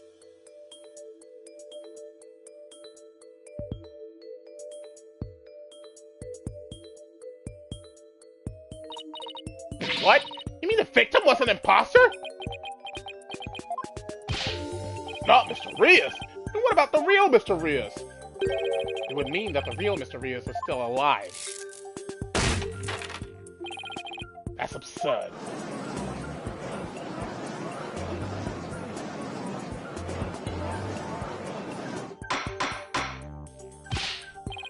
Mr. Justice, who is the real Mr. Rios if not the victim of this case?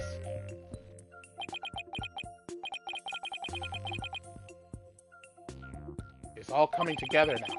I finally see the gimmick, the trick to this entire case. This should explain everything, Your Honor. The real killer, the one who hated Troop Gamari and wanted to sully its name. The magician lurking in the shadows who set up a fake Mr. Rios in his stead.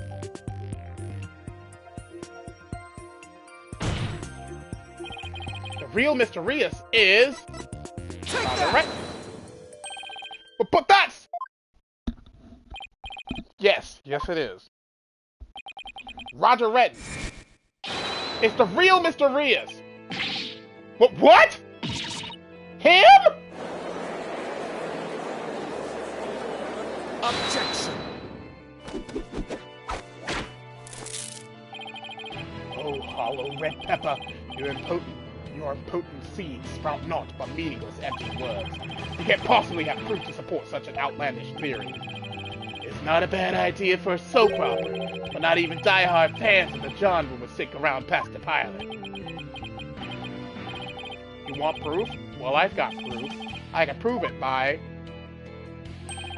proving that the Mr. Rios of yesterday's magic show was a fake. And to do that, I just need you to look at this spot on this poster. His arm. Take that! This is the injury Mr. Rios sustained while practicing a magic trick 13 years ago. However, the video of the victim's shot of himself shows no trace of that injury. Oh my! You're absolutely right! Now, Mr. Renton, what do you suppose we'd find if we took a look at your right forearm? Is there by chance a nasty 13-year-old scar under that sleeve of yours?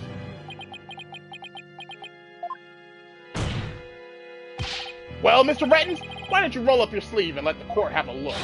Or are you hiding something else up there?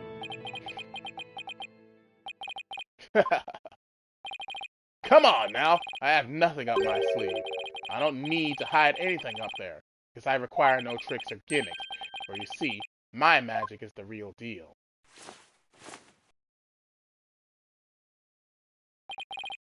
Is this what you were hoping to see? Oh! There it is! The scar!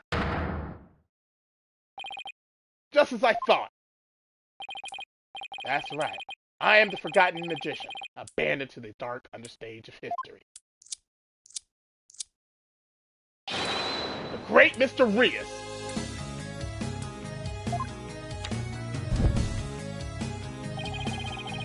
This is totally absurd!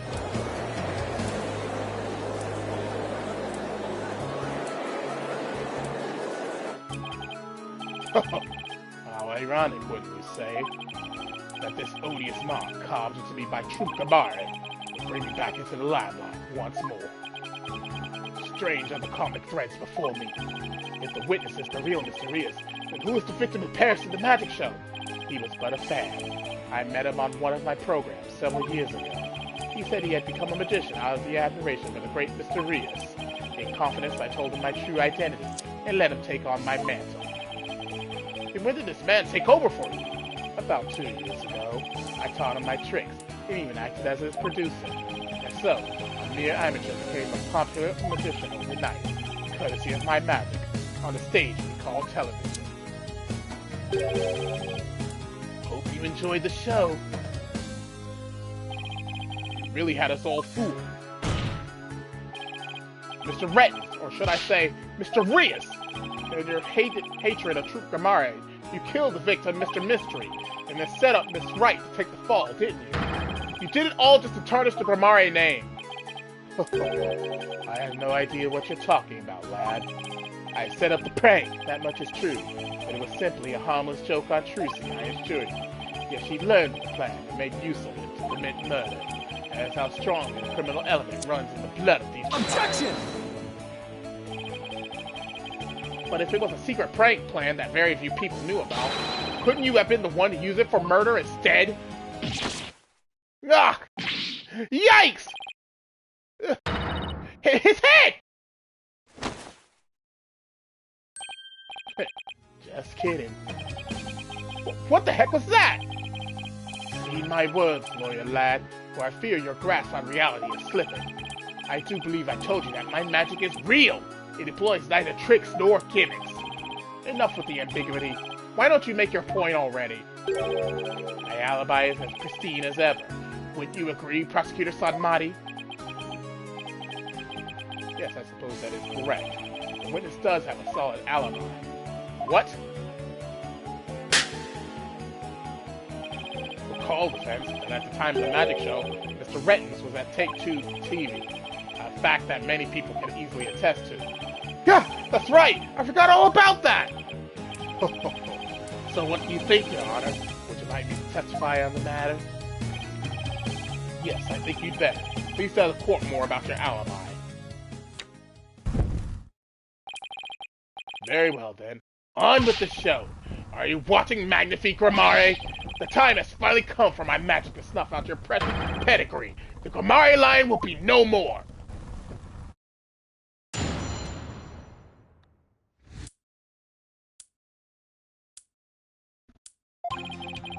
I was at the TV station at the time of the Penrose performance. I was busy working on another TV program. I could spare no time for the magic show. Do ask my staff if you doubt my claim. And there it is, a simple and perfect alibi. No tricks, no gimmicks, just the truth.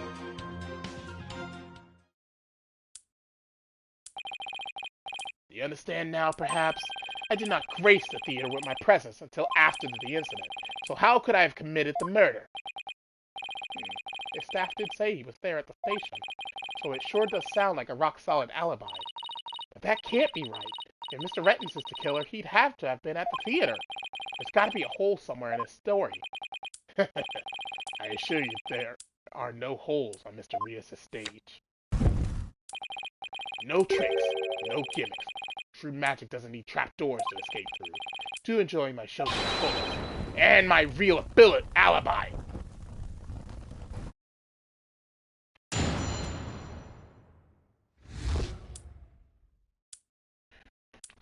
Let me pause right here for a second. I have to go to the bathroom.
And we're back. That feels better.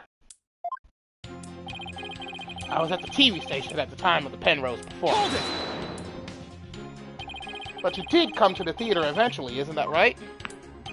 Indeed. Anxious to see how the show was progressing, I made my way to the theater. Let's see.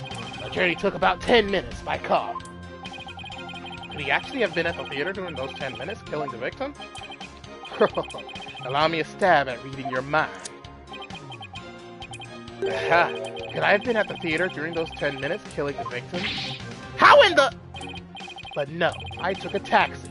The driver can attest to that. Feel free to call the taxi company if my word does not satisfy you. The driver is a big fan of the ratings Raja. I even gave him my card. He gave the driver his card? That was very clever of him. You might as well give it up, lad. Questioning real magic is a fool's end. Besides, you know very well what I was doing at the time of the incident. I was busy working on another TV program. I could spare no time for the magic show. Hold it! What was this other TV show you were working on? My own special project, you see.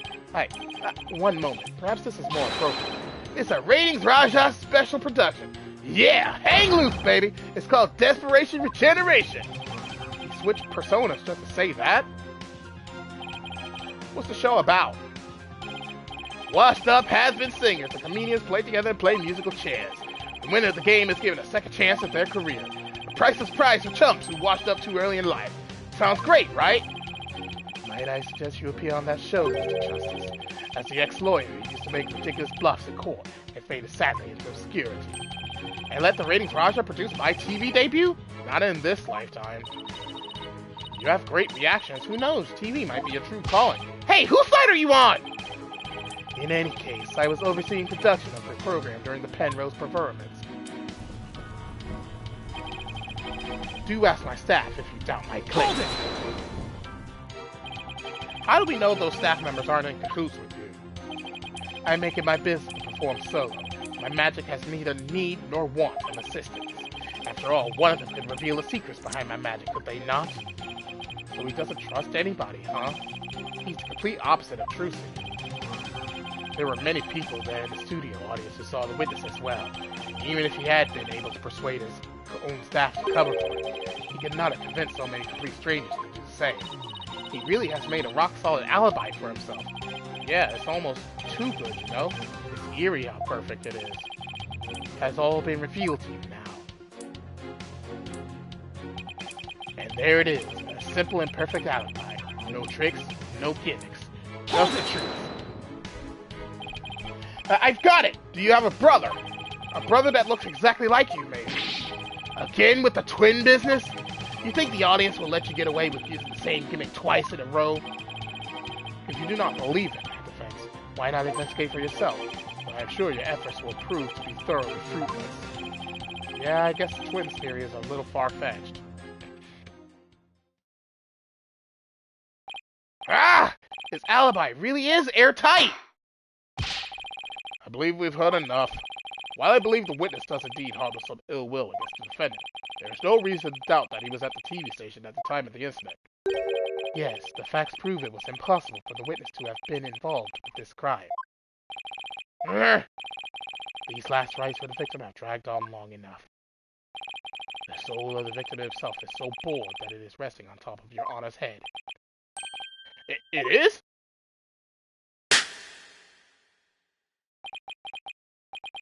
The time has come. Let us punish the sinner and guide the victim's soul to the Twilight Realm. Apollo, Trucy will be thrown in prison, and we'll be out of a job. But if you catch tasty fishies, will you sell me some at a good price? I told you, I have absolutely zero intention of going off on a tuna boat. Think, Justice, you have to figure this out. It's no use. I can't find a single flaw. So what now? Behold, my never-ending magic show.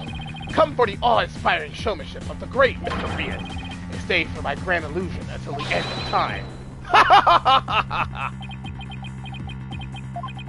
Wait, is he saying that we're still trapped in inside some sort of illusion of his? That's what professional magicians do. They make their audience see something that isn't really there. In other words, you make us see illusions, right? We call it misdirection. While we keep you busy believing one thing, we're busy making something else happen. What we say is there really isn't, and what we say isn't there actually is. Could it be? You know what, Mr. Rettens?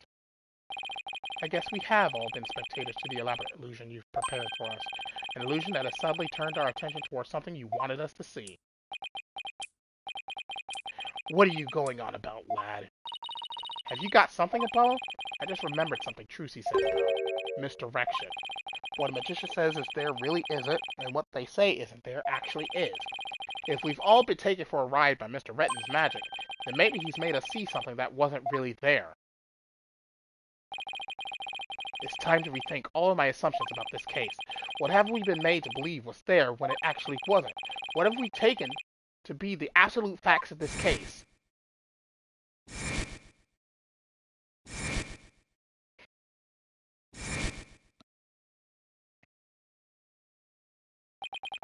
If I reevaluate the validity of all these things, then just maybe, Athena, there's something uncanny about this case. Okay, what is it? Retton's alibi. It's too perfect. That's true. It's like it's impossible to break, no matter how hard we try. Or maybe that's the trick. Maybe that's exactly what he wants us to think. I'm not following. We're not making any headway here because we've been so focused on breaking his alibi. Oh, I think I get it. You're saying he's using misdirection on us, right? It's definitely a possibility. Would the defense care to share with everyone what it's discussing over there? Your Honor, we believe that if we were to reconsider a certain assumption, we may finally arrive at the truth. In fact, I think we'll even finally see who's hiding behind the curtain, so to speak. And what is this certain assumption you're thinking of? This is the one key assumption we've been taking for granted this whole time. The culprit was on scene. What if the culprit was somewhere other than the theater at the time of the crime?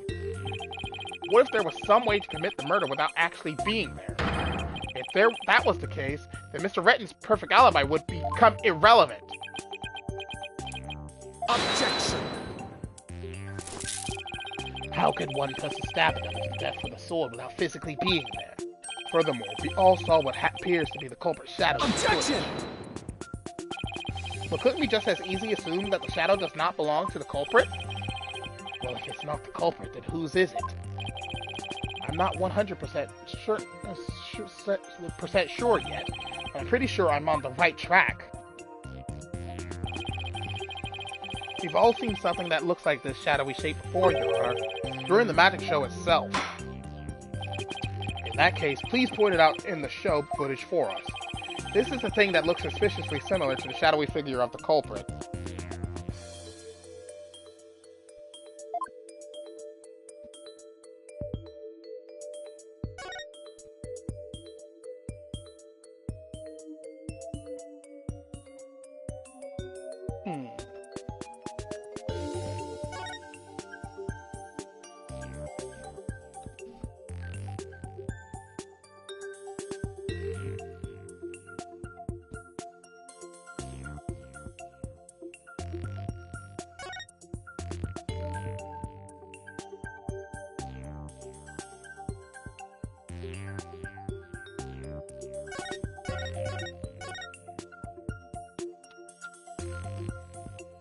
Take that!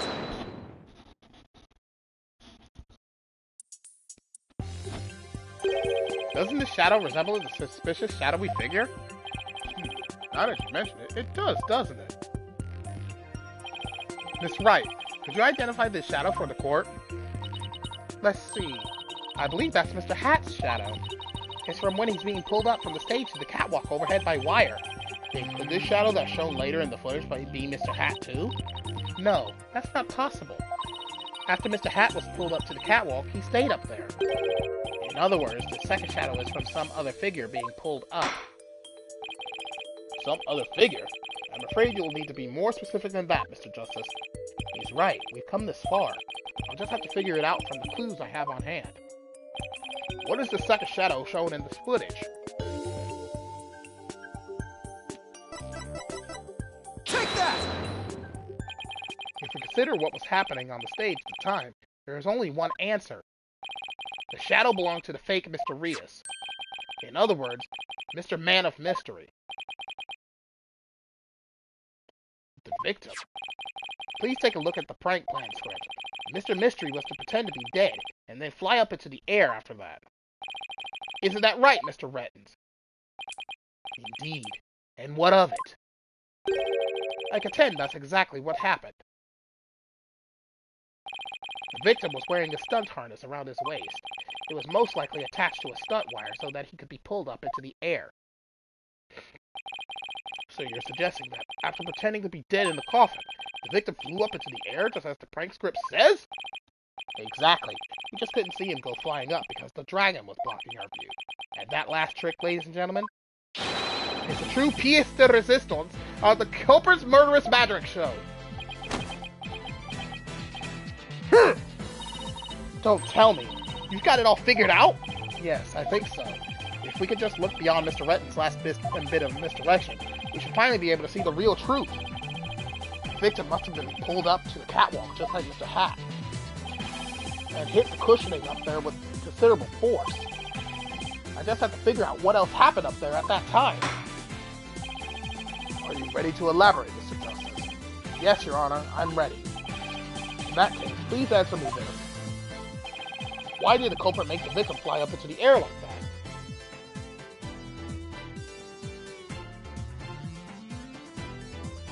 To murder him.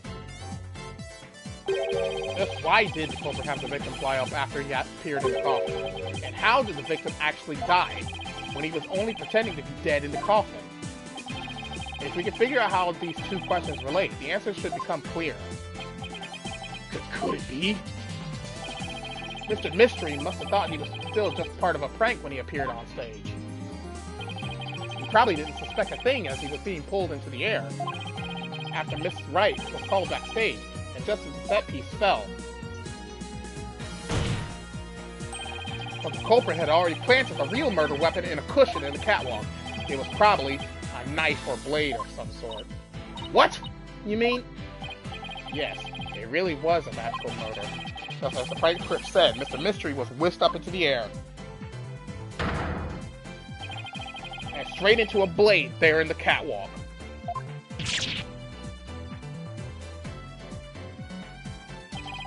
In other words, this murder was committed remotely through the use of a magic trick.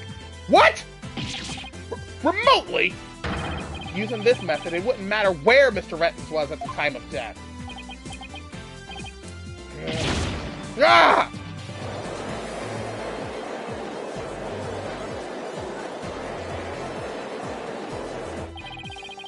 But how exactly does it work, Mr. Justice?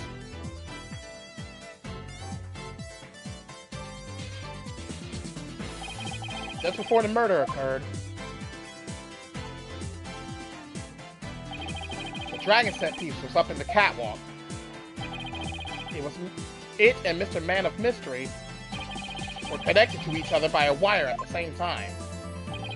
By carrying out the prank plan, Betty made the dragon set piece fall, which caused Mr. Mystery to rocket straight up and into the blade in the cushion.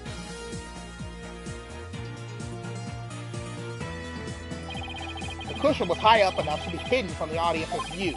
That's why nobody saw the blade. Oh, and that big gash in Mr. Hat's cape! The blade must have been set up overhead sometime before the magic show. Mr. Hat must have been slashed by it too, when he was pulled up to the cushion. I can't believe it. I had no idea.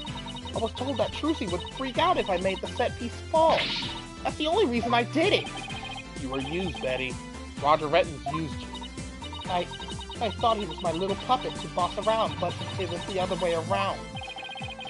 After the incident occurred, Mr. Rettens arrived at the theater. He got the murder weapon and swapped the rubber sword with the bloodied steel one. That's also when he lowered the victim's body down to the stage. But how did he have time to do all that? When the set piece fell, the audience was evacuated from the building. He was able to do all those things after the fact because there was no one around to see. Horrific murder camouflaged by a spectacular magic show? That sounds like the kind of murder only a magician could pull off. As long as the show proceeded as it was scripted, Mr. Mystery was doomed to die. That's why it was you, Mr. Rettens, who killed the victim. All the way from the TV station. This prank plan, or should I say murder plan, proves your murderous intent. Gramari!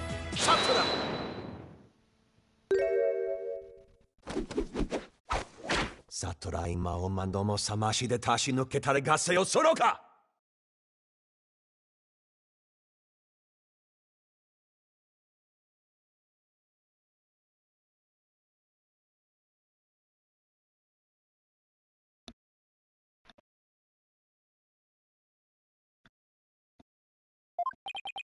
Enough.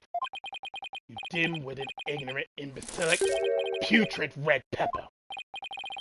He can't possibly have a counter-argument to make. Talk about not knowing when to let it go and move on.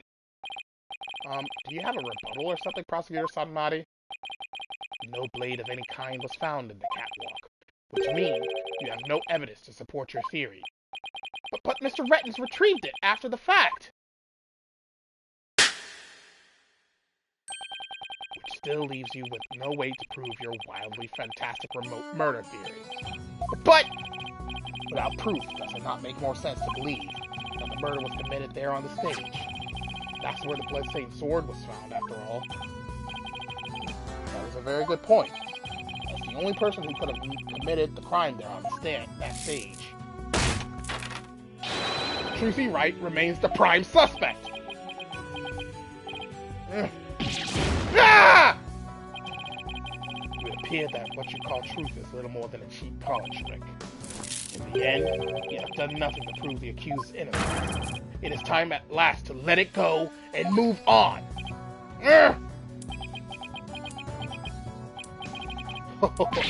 Are you seeing this, magnifique Gramari? My magic is exacting punishment on your daughter. Gramari's name is done for. Apollo, we need to hit them with a decisive piece of evidence here. I know, that's just what I was thinking. Mr. Justice, do you or don't you have anything to prove that the witness committed this remote murder you proposed? Of course I do, Your Honor. This entire incident was carried out exactly according to the script. Right, so theoretically there should be no evidence for us to find or use, which means our best bet is to see if something unscripted happened. There's gotta be something Rettens couldn't have foreseen, and once I find it, that's how I expose his murderous trick. Get ready, Mr. Rettens, because I'm about to reveal the secret to your magic. There are no tricks or gimmicks here, just some good old-fashioned logic.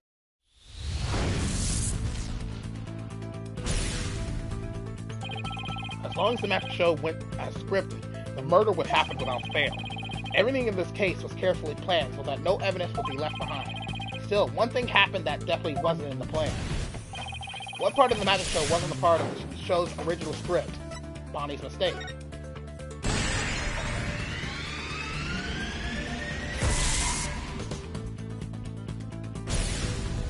Bonnie made a mistake during Trucy's escape trick. What mistake did Bonnie make during the magic trick? Mr. Hat's positioning.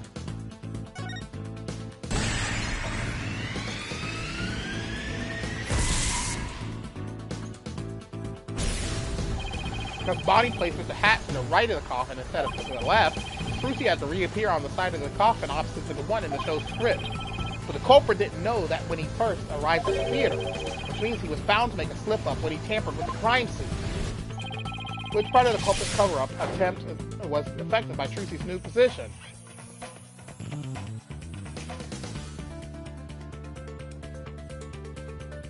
The blood in the coffin hole.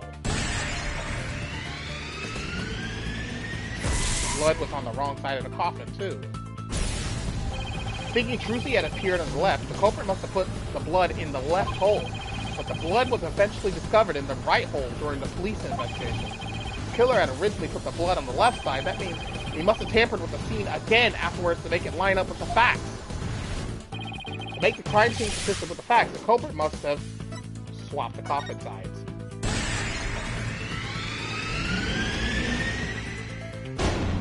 The culprit swapped the coffin sides. That's right! The left and right panels of the coffin are interchangeable. The culprit must have switched the two panels to make the bloodstain fit the facts. But the switch might have also given rise to something unnatural. Oh, I remember now! There was something unnatural about the coffin, and it's just the evidence I need. The handprints.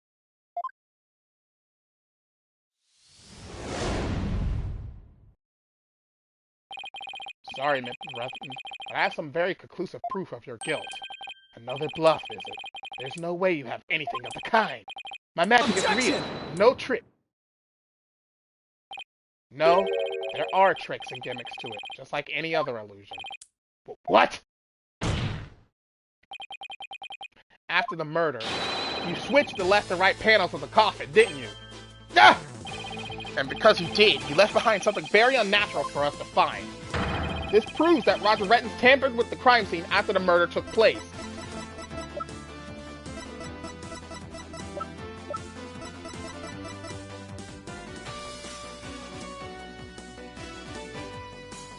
Take that! The fingerprinting results? What about the fingerprints is unnatural? Let's take a look at the prints the victim left inside the coffin, shall we? If the victim was facing forward in the coffin, his print should have looked like this. However, what we found was they were facing the opposite direction. It's quite unnatural for the prints to be facing this way, wouldn't you agree? Ah! It is strange, isn't it? But how did they get this way? They got this way because the culprit thought the magic show had gone according to script. The culprit thought Mr. Hat would be on the left side of the coffin. And that Miss Wright would also pop up to the left of the coffin as per the show's script. He then assumed she had thrust a sword into the hole on the left side of the coffin. That's why he put blood in the left hole when he was trying to cover up his crime. But sometime after leaving the bloodstain, the culprit must have realized his mistake. Miss Wright had thrust a sword into the hole on the right. In short, the hole with the blood in it was on the side opposite the one that Trucy used. To make the blood's location fit the facts, he had to tamper with the evidence yet again. So he tried to cover his tracks by switching the coffin's left and right panels. Oh, that's how the fingerprints in the coffin ended up backwards! Because the culprit switched the two side panels around.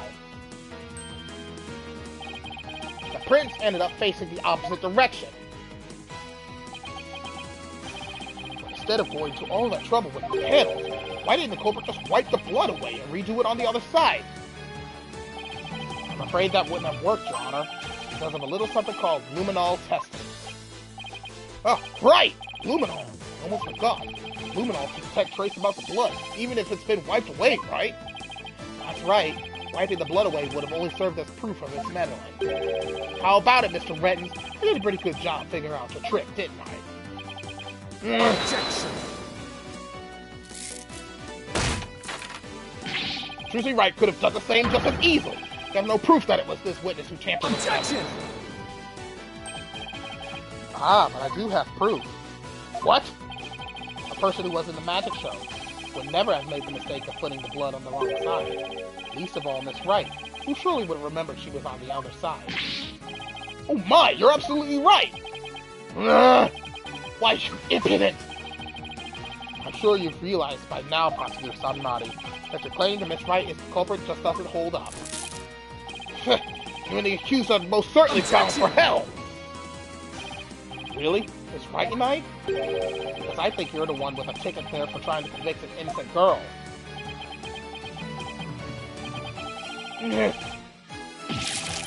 Ah!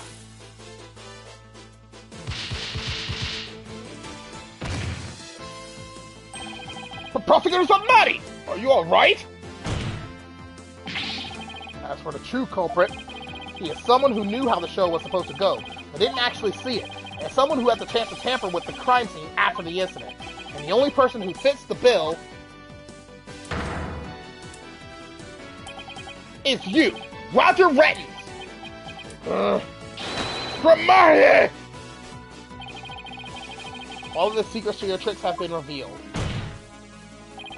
And with no tricks left, I'm afraid your show has been canceled. Permanently!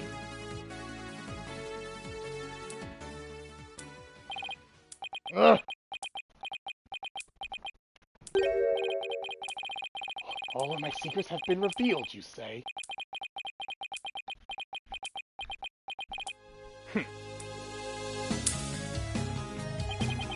Don't make me laugh, boy. Mine is the true real magic. There are no secrets to reveal.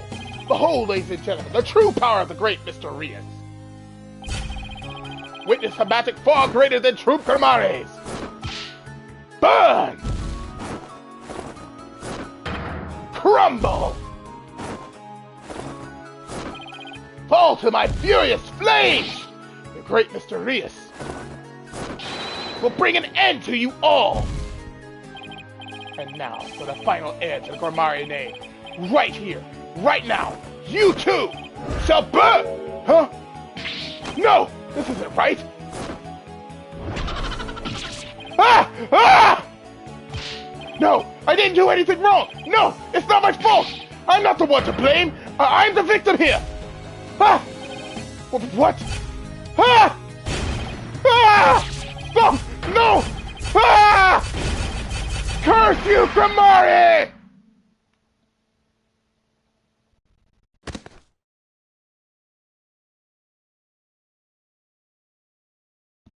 And that takes care of him. Curse those Grimaris! It's all because of them! Even now they wound me. Curse them all to the abyss!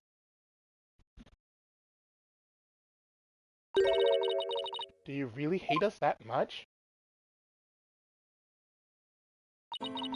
Does your hatred run that deep? Deep enough to kill an innocent man? You're damn right! You have no idea what humiliations I have to suffer. Your grandfather, Magnifique Grimari, kicked me out after I got hurt practicing my magic. He said I was too unskilled, that I would mess up on stage. He threw me out of the troupe just because he was worried about his own reputation. More like he was worried about you. Since I was but a child, it was always my dream to become a great magician. But that Magnifique, he took it all from me! But that's no excuse. That's no reason to do something so evil. Magic is supposed to make people happy, not used as a means for murder. What's the big deal? I just used what I had available to me, that's all. I get it now. That attitude toward magic is why my grandfather kicked you out. You don't deserve to call yourself a magician. Don't deserve? I don't know about that. After all, you were completely taken in by my magic, were you not? If not for that lawyer over there, you would be on your way to prison as we speak. You're right. I didn't see through your tricks. You see? So in the end, Troop Grimari was defeated by the great Mysterious. You're not fit to lecture me from on high, Trucy Wright. You don't even deserve to call yourself a magician, you naive greenhorn!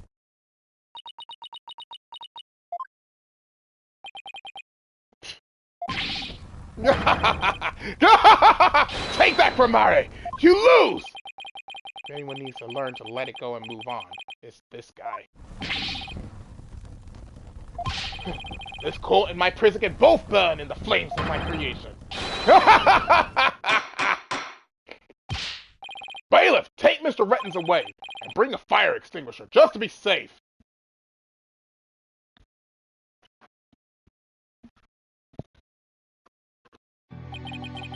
It looks like we've reached the end. I feel as though I've been watching a grand magic show. It was close, but we just barely made it through somehow. Huh? Why does Trucy look so down? Miss Wright? Yes, Your Honor? I'm about to announce my verdict. I see that wonderful smile of yours. That smile of a true entertainer, as I do. Yes, Your Honor. Now then, this court finds the defendant Trucy Wright not guilty!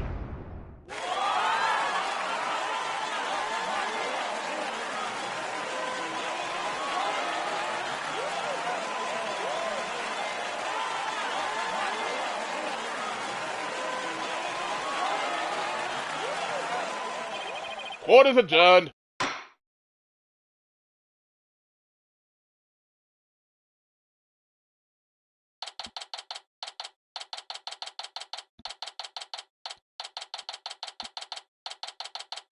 April 28th, District Court, Defendant Lobby number 3. Thank you for everything, Polly. Oh, Trucy, gracias a Dio! Now you can open your show tomorrow, just as planned. Yep, and it's all thanks to you two. Oh, but now that Mr. Rias is gone, I'll need to find somebody to replace him. I don't like the way she's looking at me. Trucy, I'm so sorry about everything. Hey, what are you apologizing for? Roger Renton's used us. We're victims too. He even made me an accomplice to murder. But Betty, we have to take some of the blame for this too, you know? Even though we didn't know he was planning to kill Mr. Mystery, we did cooperate with him. It's all my fault, isn't it? Neither one of you is to blame. The only one in the wrong is the person who used magic to commit murder, Roger Renton. Don't you think I know that? Say what you want, but don't think for a second that I don't still hate you. I guess she really does hate me. But Betty, why? You used to be a huge fan of Trucy's.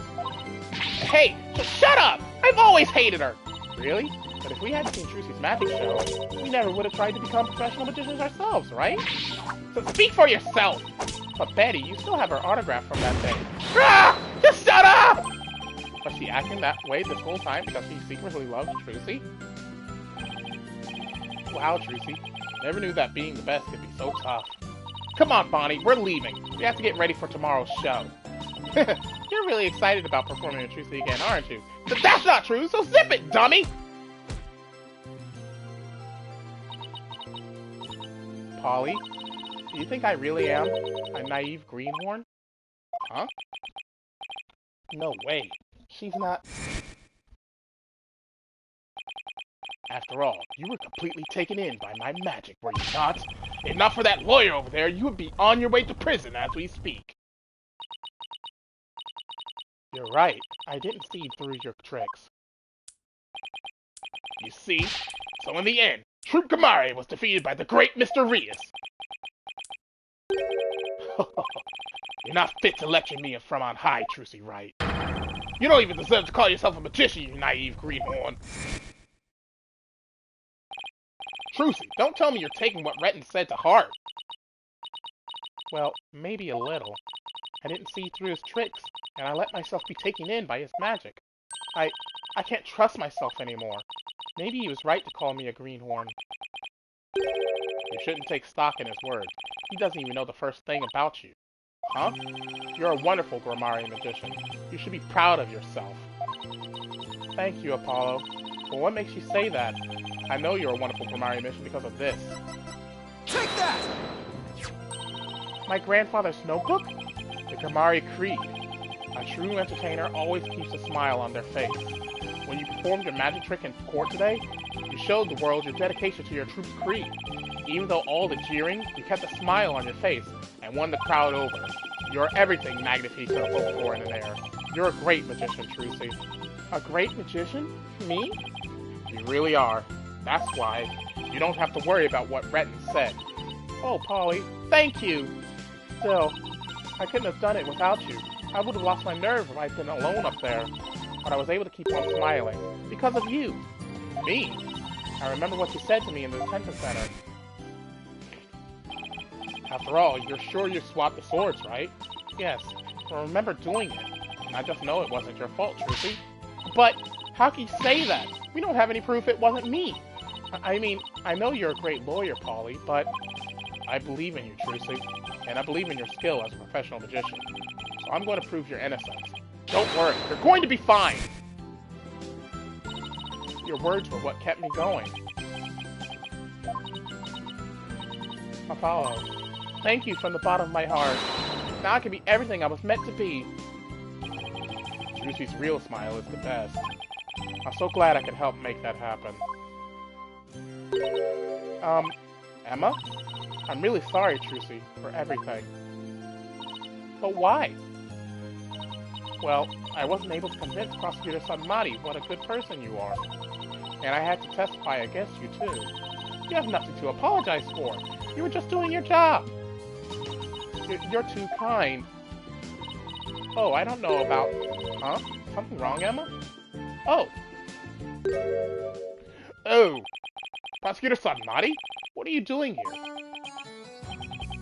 Detective Sky. Yes?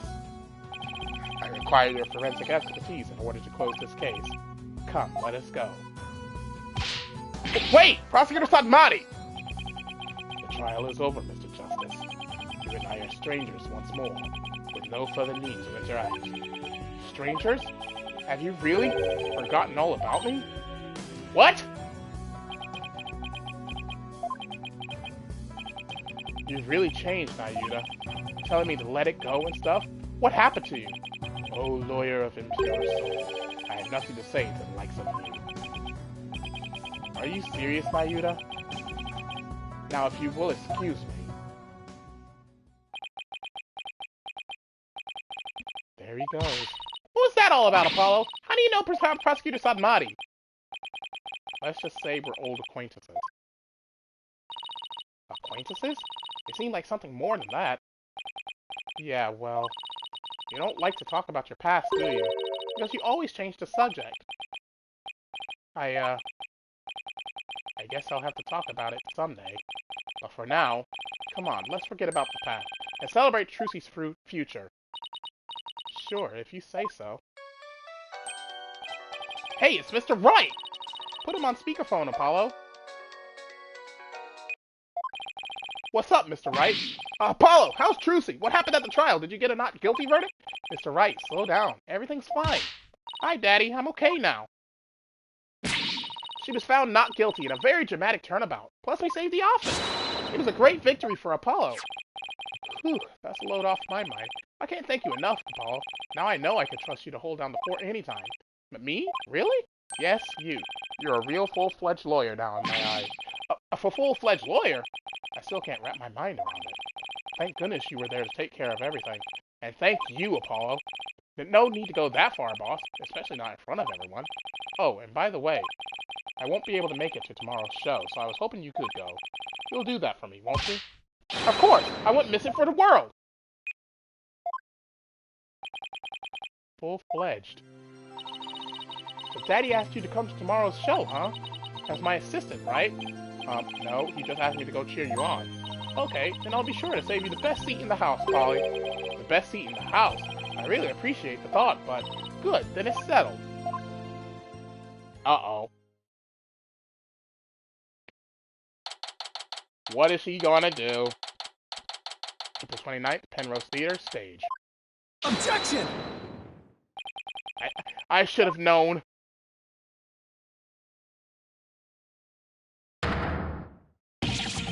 That this is what she meant! Magical girl Trucy Wright will now perform her greatest illusion yet. There are no tricks or gimmicks here, ladies and gentlemen. This is real magic. Wait a minute, you're kidding, right? There is a trick or gimmick, right? I'm too young to die! Now then, Mr. Hat, you know what to do with that sword. No! Wait! Stop! No! That is how Trucy's Land ended on a rousing high note. The big round of applause, and Polly's ear-splitting screams. What kind of an ending is that?